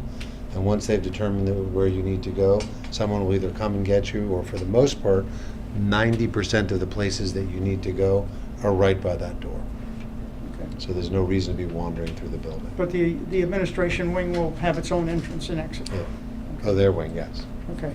And the administration wing, how flexible is that as far as if you need, 10 years from now, you need additional, 5 additional classrooms? Is that require a major renovation to the, after you kick the administration out, does that require a major renovation, or is it fairly adaptable to converting it into classrooms? It's fairly adaptable. Having that in mind when we're doing the floor plans, so that you could see a bigger rectangle, that you could do that, but you are gonna have to knock down walls, but they will never be put in so that they're supporting walls. So thought will be given to that. Okay. I mean, the district offices will be relatively easily moved. Those are just walls in a modern building.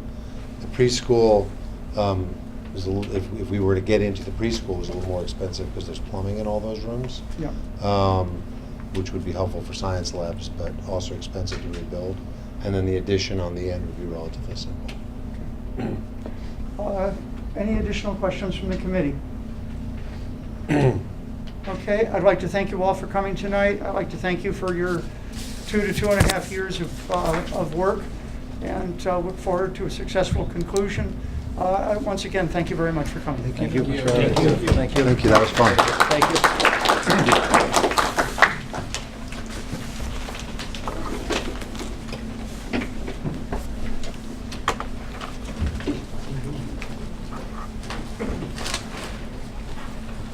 Okay, Adam, can you join us for a little bit of extra time? Oh, yeah, sure.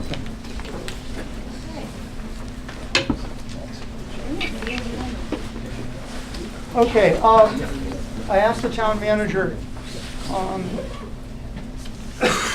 to stay for a little while because at the last couple of meetings we had some additional questions. I think 2 of them relate to the special town meeting. So I'm assuming right now the warrant for the annual town meeting is done. Done.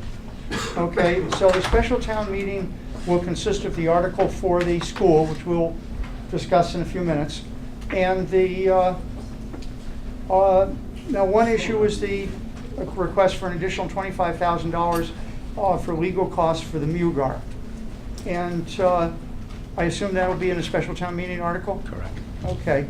I think the questions revolved around where do you see this going as far as timing? How many more steps do we have? How much have we spent to date? And what will this $25,000 going to be used for? Excuse me, I just want to get that. I'm sorry to be disruptive. Okay, no problem, Terry. Thank you. Good meeting. So we've fully expended the $25,000 appropriation that had previously been approved and appropriated from UGAR, as well as taking some funds from the general annual operating budget from the legal department. I'm sorry, I wasn't able to pull the exact number expended, but I believe it was between $35,000 and $40,000, but I'll get that number to the committee. What we need further funds for is when there is presumably an outcome from the current appeal that was before the Housing Appeals Committee. And that current appeal before the Housing Appeals Committee was the dispute between the town and the developer about us claiming that we had safe harbor status under Chapter 40B. We're claiming that we have affordable housing on 1.5% of our buildable land mass, which would give us safe harbor status and be able to reject 40B permits. The developer is disagreeing with that. The case has fully been heard by the Housing Appeals Committee, and we're waiting for that decision. The Housing Appeals Committee takes a long time to consider its decisions, so Town Council tells me that we're probably looking at a decision sometime this summer, maybe even the fall. Depending on that decision is where sort of the next storyline comes from. If we're successful, then to some degree this could come to a conclusion, because if we have safe harbor status, the ZBA would have the ability to either deny or issue a permit to the applicants that had many conditions on it that would likely be not satisfactory to the to the developer. If we don't win the appeal, they'll then come before the ZBA. They'll have the right to come before the ZBA and ask for a permit. The ZBA will then either deny or issue a permit with a number of conditions on it. Again, I can't foresee what the ZBA will do, but given the well-documented concerns about the development in the community, it's likely that the ZBA would issue either a denial or a permit with conditions that would be unsatisfactory to the developer. If that was the case, they would then appeal again to the Housing Appeals Committee. So over the course of the next 12 months, or starting in FY20 for that 12-month period, we likely would be expending funds in having special counsel work with the ZBA in preparation for a hearing with the developers, as well as potentially having money in place to be able to pay special counsel for any appeals that would come from that ZBA hearing. So a good outcome from the HAC would potentially mean we wouldn't need to spend as much as maybe not even $25,000, if any at all, but an unfavorable decision from the HAC would put us in position to need further resources to continue to work with special counsel. When do you think the HAC will issue a ruling? I mean, I hopeful is the wrong word. I think we believe it would be this summer or maybe the fall, but all along this process, it's continuously taken longer than we had thought it would take. So I don't want to. There's no date. They don't give us an expected date. Yep. But likely after the turn of the fiscal year. Okay, John? I just want to make sure I understand this process. So if the ruling is favorable to the town, the developer will go to the zoning board of appeals. The zoning board of appeals, as you mentioned, likely with onerous conditions that they would find unacceptable. Is it at that point the developer has no further avenue for appeal of the zoning board's decision, or could they actually appeal that decision also? So I may have. So I guess I know I said that even if the HAC rules favorably for us, the developer would go before the ZBA. Right. And hearing you say that back to me, I'm not even positive that would happen. You know, they may even retract if we get a favorable ruling from the HAC, because as they would have to further designs and presentations for the ZBA, they'd be spending money. So it would actually be interesting to see what would happen if we had a favorable ruling. But if the HAC rules in our favor, do you know offhand if they have standing to go to court over the 1.5% calculation ruling? I don't, although I guess I would always assume that they would. Yeah. Yeah, I'm not clear that they have a route to Superior Court for the landmass calculation. For permit issues, definitely. The landmass calculations, I'd have to double check that with Doug. So do you know how much we have spent so far? So I'm sorry, I was saying I believe the number is between 35 and 40,000, but I wasn't able to pull the number before I came tonight. And most of that's been before the HAC. Okay, Charlie. So if the town is unsuccessful in this first hearing before the HAC, you said that the developer would go before the zoning board of appeals, and then they would get the same response, meaning a negative requirement. In other words, something that would be distasteful to the developer. And then likely the developer would go back to the same appeals board? So, but for a different question. So the question that's before the HAC now is whether or not Arlington meets the criteria for safe harbor status and that they don't have to accept 40Bs. Once that question's answered, it could come back before the ZBA, but that would be actually on their request to construct the housing development. So then the next thing that could be appealed to the HAC would be either the issuance of a permit with conditions, or a denial of the permit. So they can go back to the HAC, but on a different matter, or a subsequent matter. So I've raised this question in the past, but I assume that this is the Mugar family or their interests, whatever, that probably have deep pockets. Is anybody thinking about trying to come to a solution, assuming that we did not get the land, we win on the landmass issue, to come to some sort of solution where they would, you know, do something for us, pay us some money, build a building,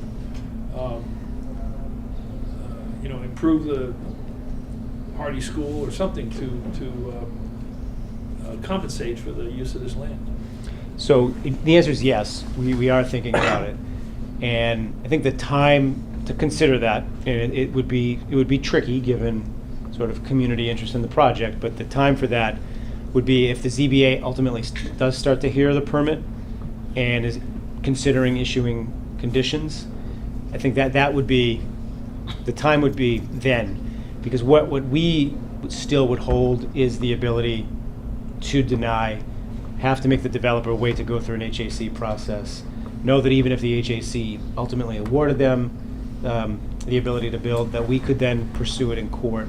So we have sort of the time card to play, right, where, you know, time is money, and who knows what the market will be 3, 4, 5 years from now. So I think, should there be a permit application before the ZBA, would be the time to consider some type of bargaining or negotiating in that regard. Thank you. Okay, John? Do you know whether the HAC has ruled in favor of any town's 1.5%? I don't believe they have. So the odds are not currently in our favor. That's a fair statement. Okay, any other questions on this? Okay, the other issue is there's a request in the manager's budget for two amounts of $50,000 and $70,000 for planning work. Mm-hmm. And could you go through, and there's no article, so is this going to be a special town meeting article again? It is, and I apologize for that. The chairman pointed it out to Sandy and I. It was an oversight on our part in filing it on the annual town meeting warrant, so we'll file them on the special town meeting warrant. The zoning review is the continuation of work, zoning work recommended by the master plan, most specifically working on updating the business districts and what is included in the business districts and what's allowable in the business districts. It hasn't been done for decades. So, and again, that was pointed out in the master plan.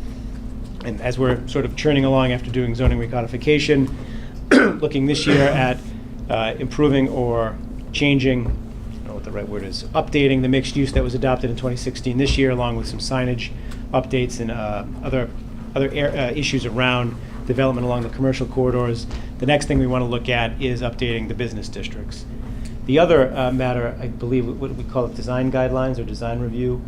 There's been a lot of talk in the group that's called the Residential Study Group about the impact on neighborhoods from knockdown and rebuilds. And what some communities have done that have seen rebuilds is not ban rebuilds or put a moratorium on new construction, but rather implement design guidelines. So there can be a design review board in a community that has a say over what a new building will look like, to try to keep some continuity or conformity with what the neighborhood looks like. So those monies would be spent on hiring a consultant to come in and help the town, working with probably a separate committee we would establish to put together design review guidelines and likely even a process by which we would consider adopting and then utilizing a design review process in Arlington. So that's the rough outline of those two matters.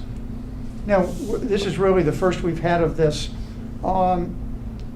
Do you have is there anything written up about from planning department about exactly how this is going to be done? Yep, I can provide that. Okay, if you could forward that to Liz.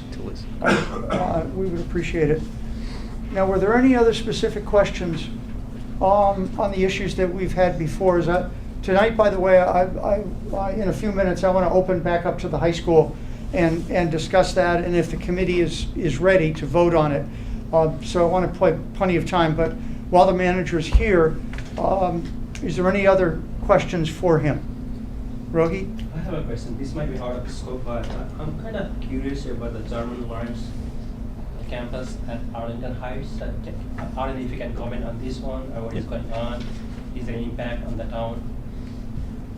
So we've been in communication with Youth Villages, who still owns the site. So Youth Villages is the nonprofit that purchased it from Jermaine Lawrence a number of years ago. And what we've learned is that when they bought it, there was a deed restriction or a covenant put in place that for the first 10 years they would have to use it for a use similar to the school that was being operated there. And that there's a group of trustees, Jermaine Lawrence trustees, that hold that restriction. And we need to vote to allow any changes to that use. So I believe there's 4 years left on that restriction, maybe 5, coming up on 4. So there's limited possibilities for what Youth Villages can do with that space. They've communicated, it was mostly via email. We've sat with them once. We've expressed multiple times our interest in just at least have a seat at the table as the process moves forward. We did hear a little bit of talk that they were approached by McLean Hospital for the possibility of running some services on the site, but that was months ago now, and I haven't heard anything further in that regard. I also know the Housing Corporation of Arlington is interested in seeing whether or not they could acquire or have access to the site to develop affordable housing, but nothing's come of that yet either. So we're trying to stay in constant communication with them, but right now it's still a bit unclear on what exactly they might do with the land. Okay, any other questions? Brian? Can I ask, since we're talking about the schools, and I'm guessing that's about a $15-16 million a year hit net? Meaning what? Meaning when this new school is built, that there's going to be an additional $15-16 million in taxes required to pay at 200. Oh, the debt service, yes. Yeah. Yeah, 13 million. Okay, I was just estimating. Where are we as far as the override is concerned that is ultimately going to have to come up with the town? So the select board took sort of a conceptual vote to place both the debt exclusion for the high school and an operating override on the ballot on June 11th. There is very robust discussion happening at the Long Range Planning Committee right now.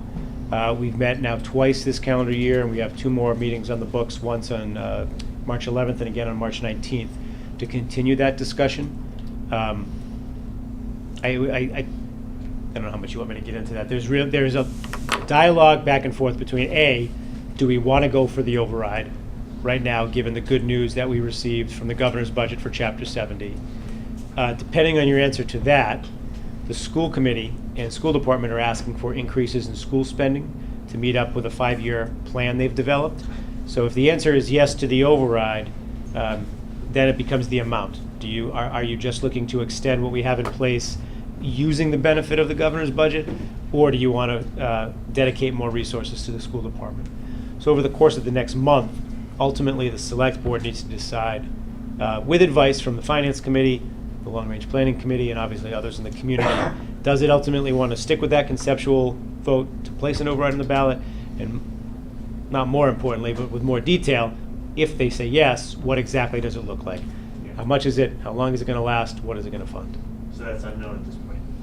But to be clear, the board to date has taken an affirmative position on putting an override on the ballot on June 11th. What number are they looking at putting on? They've not considered numbers at this point. Okay, any other questions?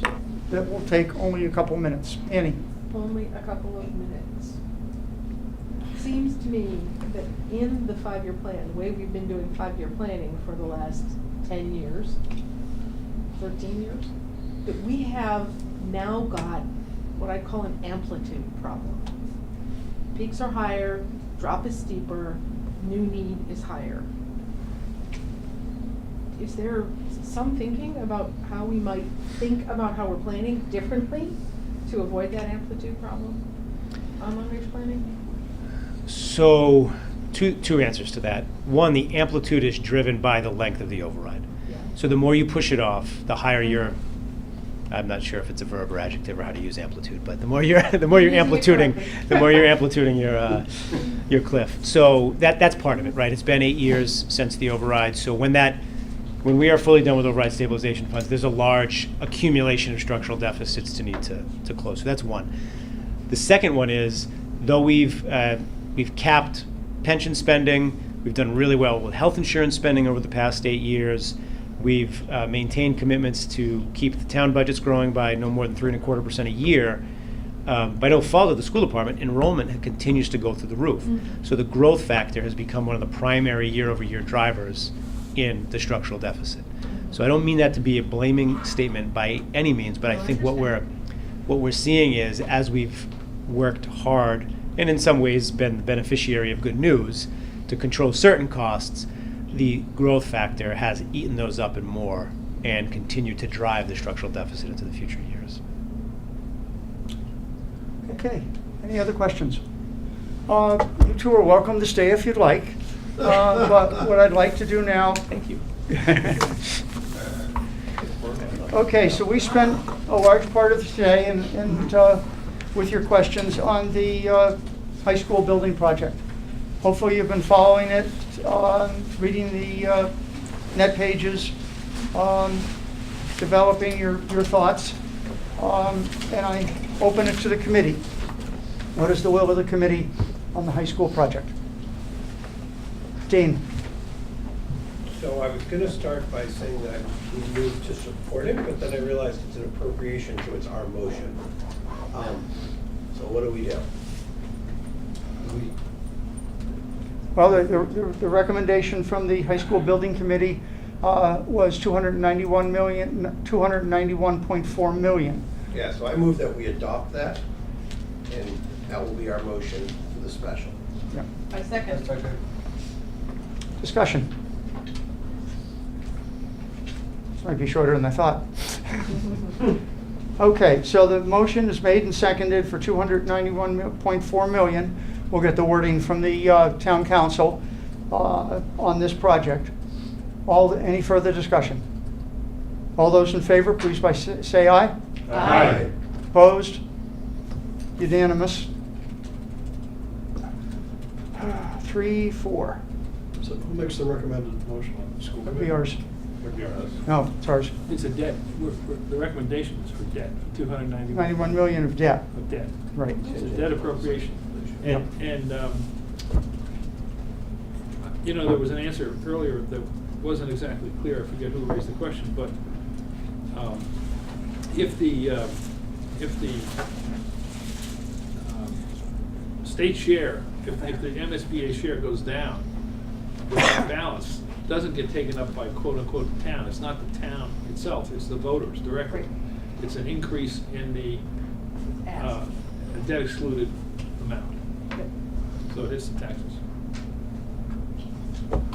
But hopefully we'll know, they'll have that signed fairly soon, I think. Early April. April 10th, I think they said. Yeah. So we'll know that going into the election.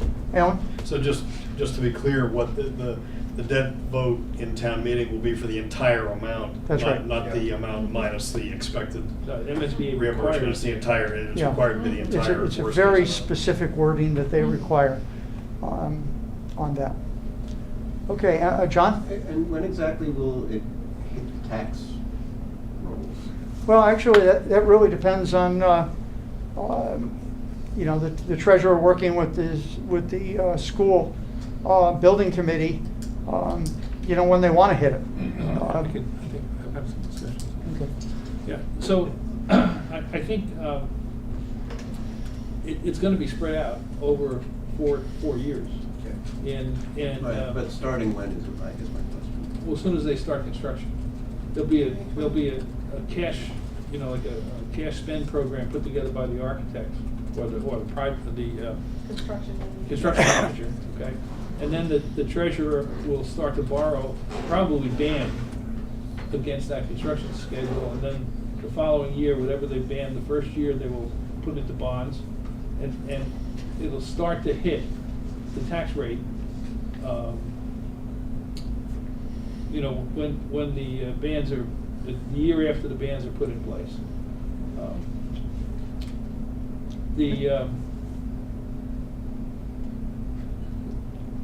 I think you know, the talk, or I should say the narrative has been that the impact is gonna be around $800 for the average household.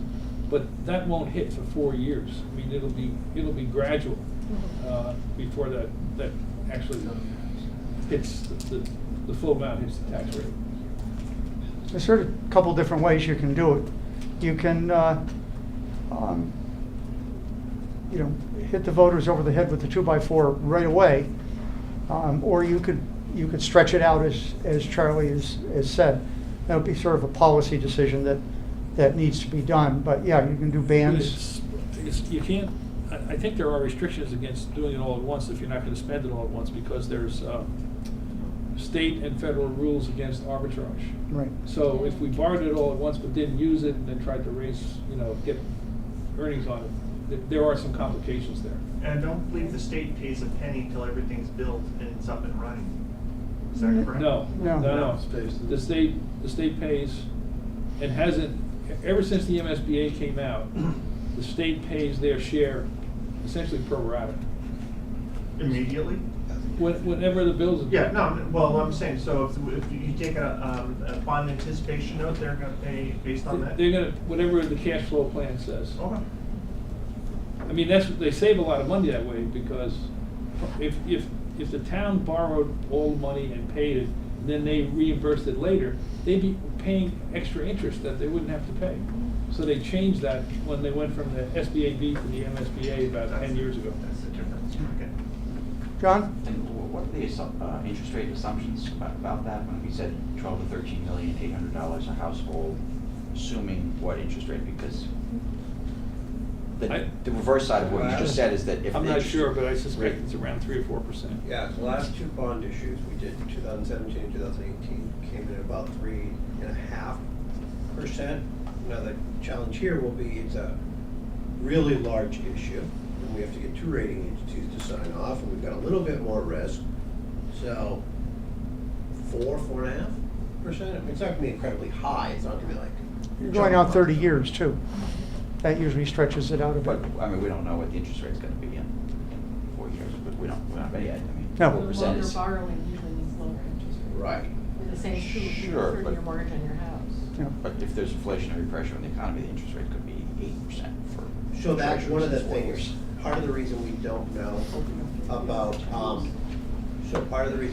know about, like borrowing schedules is that very reason. So like when the Gibbs was, borrowed, the conventional wisdom, so there were 2 things you could do on the Gibbs and the Thompson and all that. You could take $35 million on the issue. You could have bonded it all at once, or you could have bonded it over 2 years. The thought was that the interest rates were not going to go down any lower, but they could go up lower. So the decision was made to just bond it all at once. And so similar to what you're saying, when we get to the time to bond it, what the deputy town manager, the treasurer, what various people do is you kind of do that same analysis with Hilltop or our investment advisors, and they'll say, look, we're looking out and we're saying bond rates are going in this direction, bond as much as you can now, or they could go down next year, so stretch it out, and you come up with your own strategy where you think about that exact thing. But you can't do it all, because that's arbitrage. You can play with it around. Be aggressive, or you could be less. So when Charlie said like you could ban the first year, you could also bond the first year right away. Yeah. And so you just, and a lot of people sit in the room, a lot of really smart people figure it out.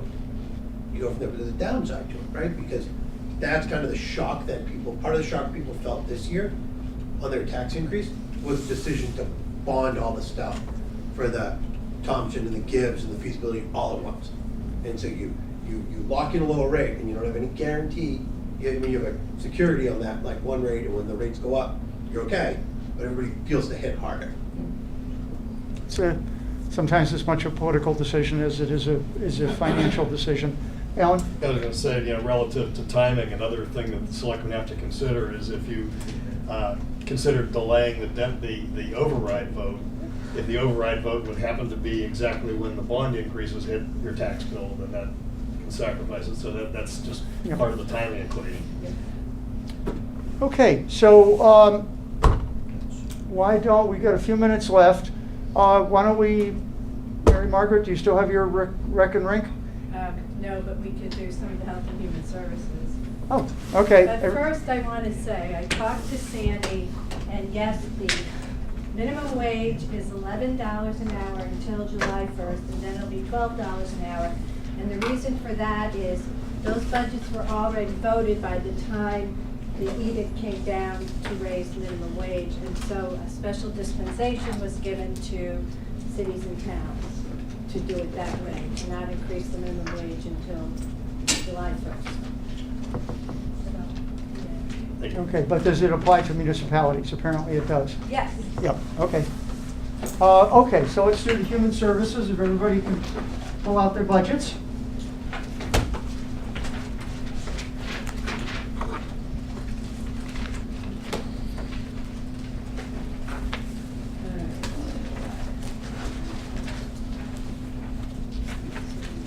So Health and Human Services is on 137.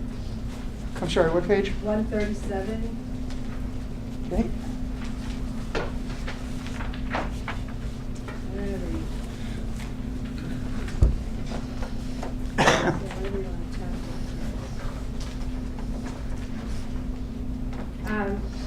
So I guess if you look in the line item of rental of buildings, you know how they used to have the ARB in there, and so they paid less rent, but now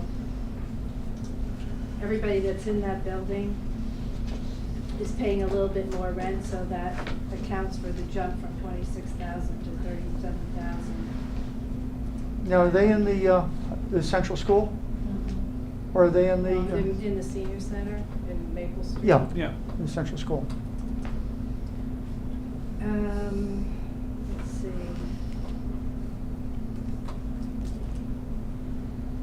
The line item 5351, Arlington Youth Health and Safety Coalition, is that is for compliance checks. The mosquito control went down because they don't have to do the dredging this year for the mosquitoes. Let's see. And then in the staff, the program coordinator, Koretsky, that a lot of that role is covered by federal funds. Let's see. And I asked if there were any grant-funded positions. So the ADA, Human Rights Rainbow Commission, will coordinate all of these for the town. And that's 8/10 of a position. It's not in the school budget because they don't want to be siloed in the schools. They want to be able to oversee everything and work across all departments. And the Arlington Youth Health and Safety Coalition is paid through federal funds through September. Do you have anything to add, John? No. So, I vote to approve the budget as written.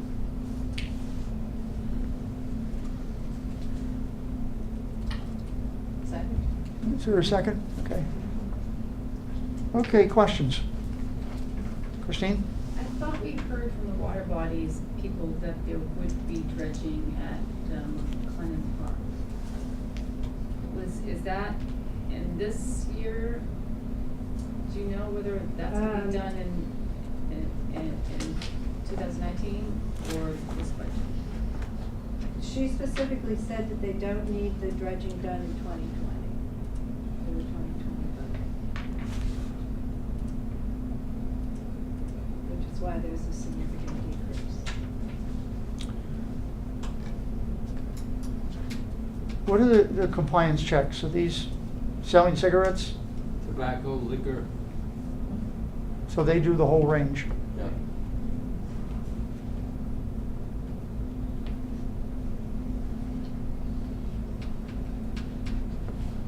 What's the status of vaping now? Is that, do you have to be a certain age to do that? Yeah, and it has become an issue at the high school. Okay. And elsewhere. She even brought it up, as a matter of fact. Now, we've never actually spent money on this before. Was it paid out of the police budget or? For the youth health and safety coalition? Yes.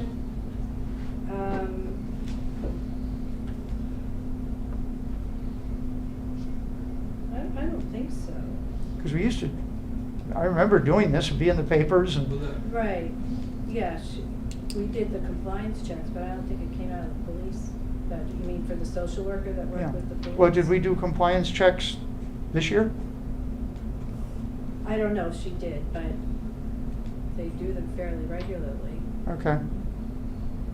So why do we need to spend $7,500 this year if we're, what's the money for, I guess, is the question.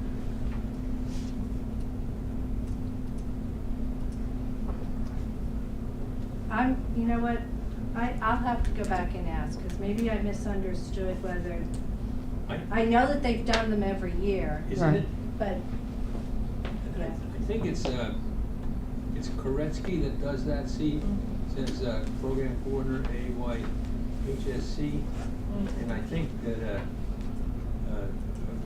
federal grant went away for doing that. Okay, I mean, if you could check on that. Yeah, I mean, they haven't stopped doing them. I think it was just done differently. Questions, other questions?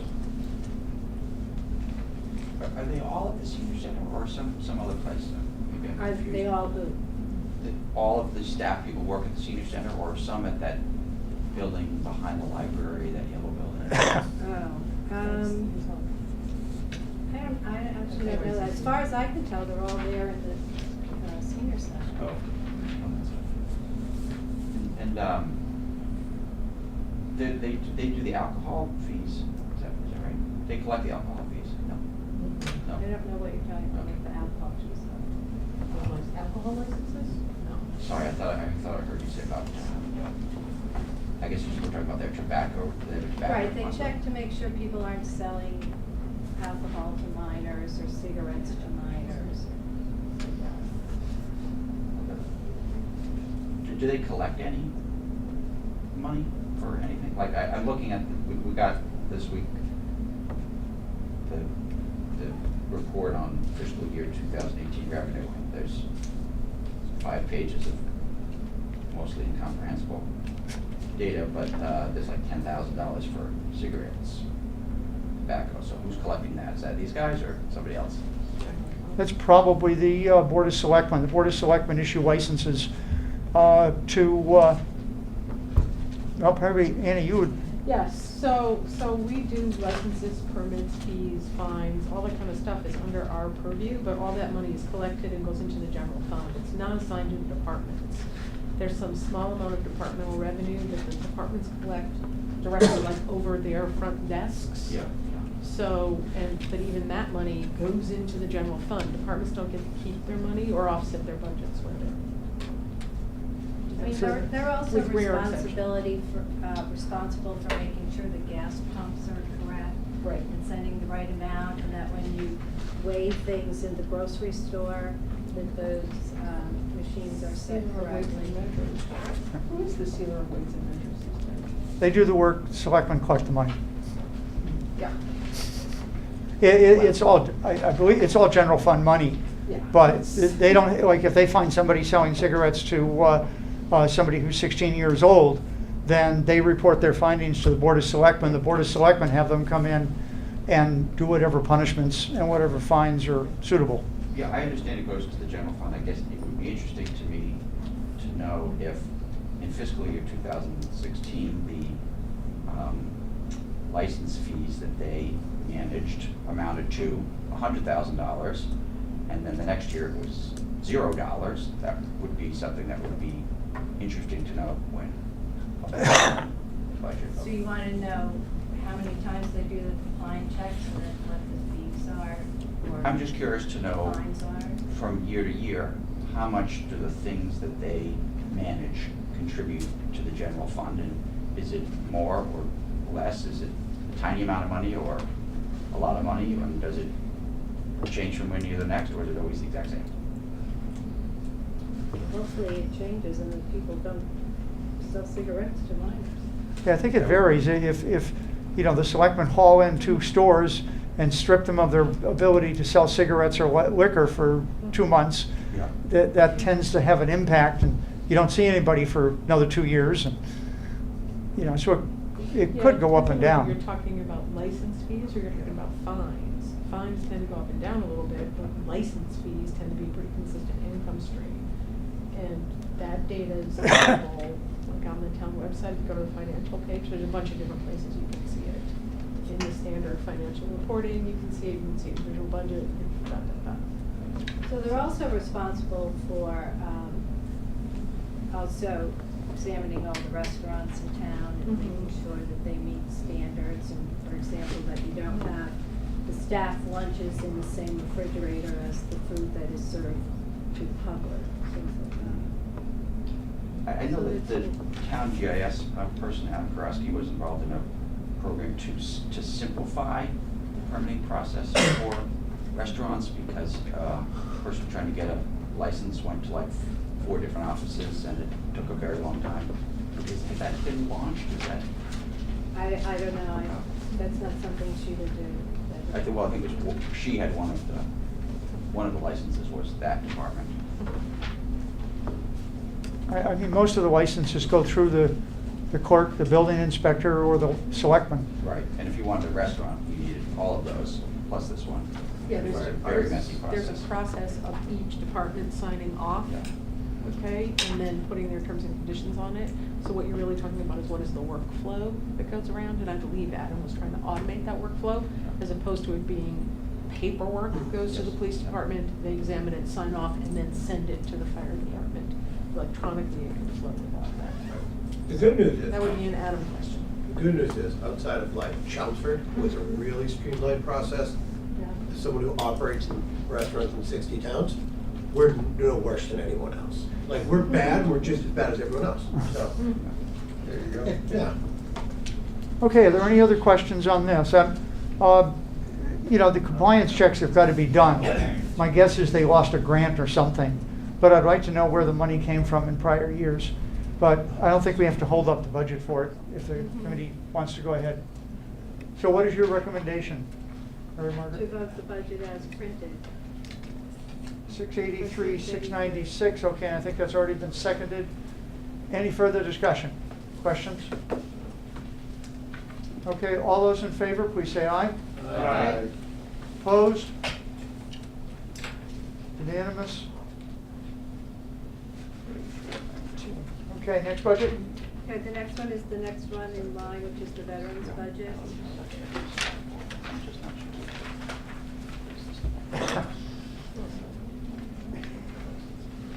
All right, so salaries and wages went up a little bit because Jeff was reclassified. And veterans aid and assistance, you will see, went down because Jeff is helping people get jobs and using resources that don't include the town funding. So he's pointing him to all the resources that are available, and starting with state funding versus town funding. And let's see, so again, 75% of this is reimbursed by the state. Because in this state, veterans are not allowed to be homeless. So is that your motion? Do you have any 380, questions about that? Or any other questions? Okay, 380, 218? Second. Wait, Charlie. Okay, let me handle it. Yep, okay. Okay, and a second. Second. Okay, questions? Charlie? So, I heard in the past from the I can't think of his title, but the Director of Veteran Services, Yeah. that the number of veterans that were seeking services had been increasing steadily because of the Iraq War and the Afghanistan War, principally, but also other activities. Are they still increasing, or is No, that's another reason for the decrease. Is that there have been It's fewer. leveled off Yeah, somewhat. there have been fewer vets needing help. Thank you. Any other questions? Where is their office? In the senior center. So Okay, Annie? maybe totally irrelevant, but didn't we at one point discuss sharing veteran service officer with other towns? Are we doing that or not? I don't know. I hadn't heard that. But I can ask her. Well, maybe that when the volume increased, that became unreasonable. It was one point a few years ago. Looked like it might make sense. I'm not sure for a town of our size that we can. The whole issue is very legally restricted. And that may be why it went nowhere. Right. I just think it was Unless you a get volume issue. reimbursed to the specific town. Okay, any other questions? Okay, the motion's been made and seconded for $380,000 to 18. All those in favor, please say aye. Aye. Opposed? Unanimous? 3,419. Other All right, budget. we'll do one more. We can do the Council on Aging, which is the next one in the book. Again, the rental of buildings went up for the same reason, that the big tenant isn't there now, so they're paying more in rent. July 1st, they start construction of the senior center of the renovation, and their offices will be upstairs, and the Council on Aging will be on the ground floor. The Office of Elder Affairs is providing funds to subsidize Agawala, and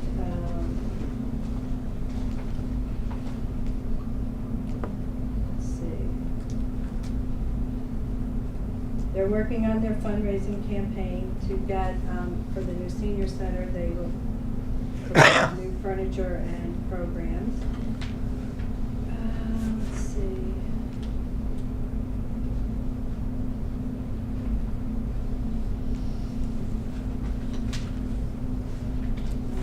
Anything else to say about that? Does anybody have any other questions about this budget? Okay, so what is your motion? I vote that I suggest that we approve the budget as printed. Second. Okay, moved and seconded for 324,610. Any discussion or questions? Okay, all those in favor, please say aye. Aye. Opposed? 319, unanimous. All right, we could do the Council on Aging Transportation, that shouldn't be Okay, what page? on page 176. Is it one of the enterprise funds?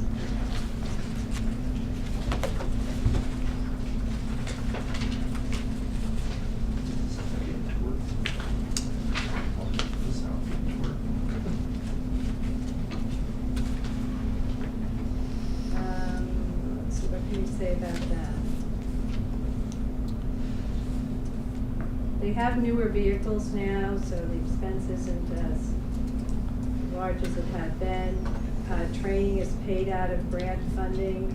So the people who drive the vans have to have special training to work with senior citizens getting in. They have to have CPR training. They have to be trained to drive the vans. And that is paid out of a grant.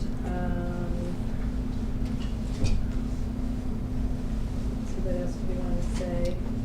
And I think Christine and that whole group actually try really hard to find grants to pay for a lot of the services they provide. And they need, they're trying really hard to keep the transportation affordable for the seniors. To get around to, they have transportation to get around town, transportation to go to medical appointments, to come to the senior center, to meet with other people from the senior center. Also, working with senior Uber, to have Uber transport the seniors. turns out that they use Uber, there's a savings because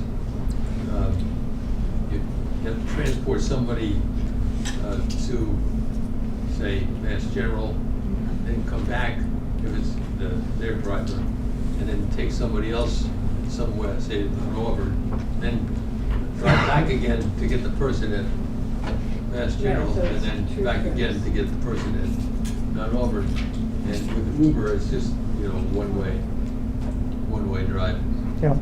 So it's not back and forth, back and forth, and back and forth. Okay, so are you recommending as printed? I am. I will explain for some people, line item 4261, DART fees, is dial-a-ride taxi, not DART. I'm sorry, that's taxi? Yes. 4261 is dial-a-ride taxi, so they Okay. pay the fees. Ah, okay. I have one question. Annie? Okay, transfer from retained earnings, do we know what their retained earnings are and how much longer they'll be able to make Oh, transfers? shoot, I forgot to ask that. I forgot since it's an enterprise. Okay, any other questions? Okay, the motion's been made and seconded for favorable action on the budget as printed, revenues and expenditures being an enterprise fund. All those in favor, please say aye. Aye. Opposed? Unanimous. Okay, good work, guys. Okay, everybody, on Wednesday, we'll have the capital budget committee will come up, and that'll usually take a chunk of time. If anybody has any budgets to do afterwards, that'd be great. Charlie will try to get us the materials as soon as possible, but the snowstorm has interfered with some of this. So I will, he'll send it to Liz, and Liz will get it out right away. Any other business? Okay, meeting adjourned. 10 o'clock.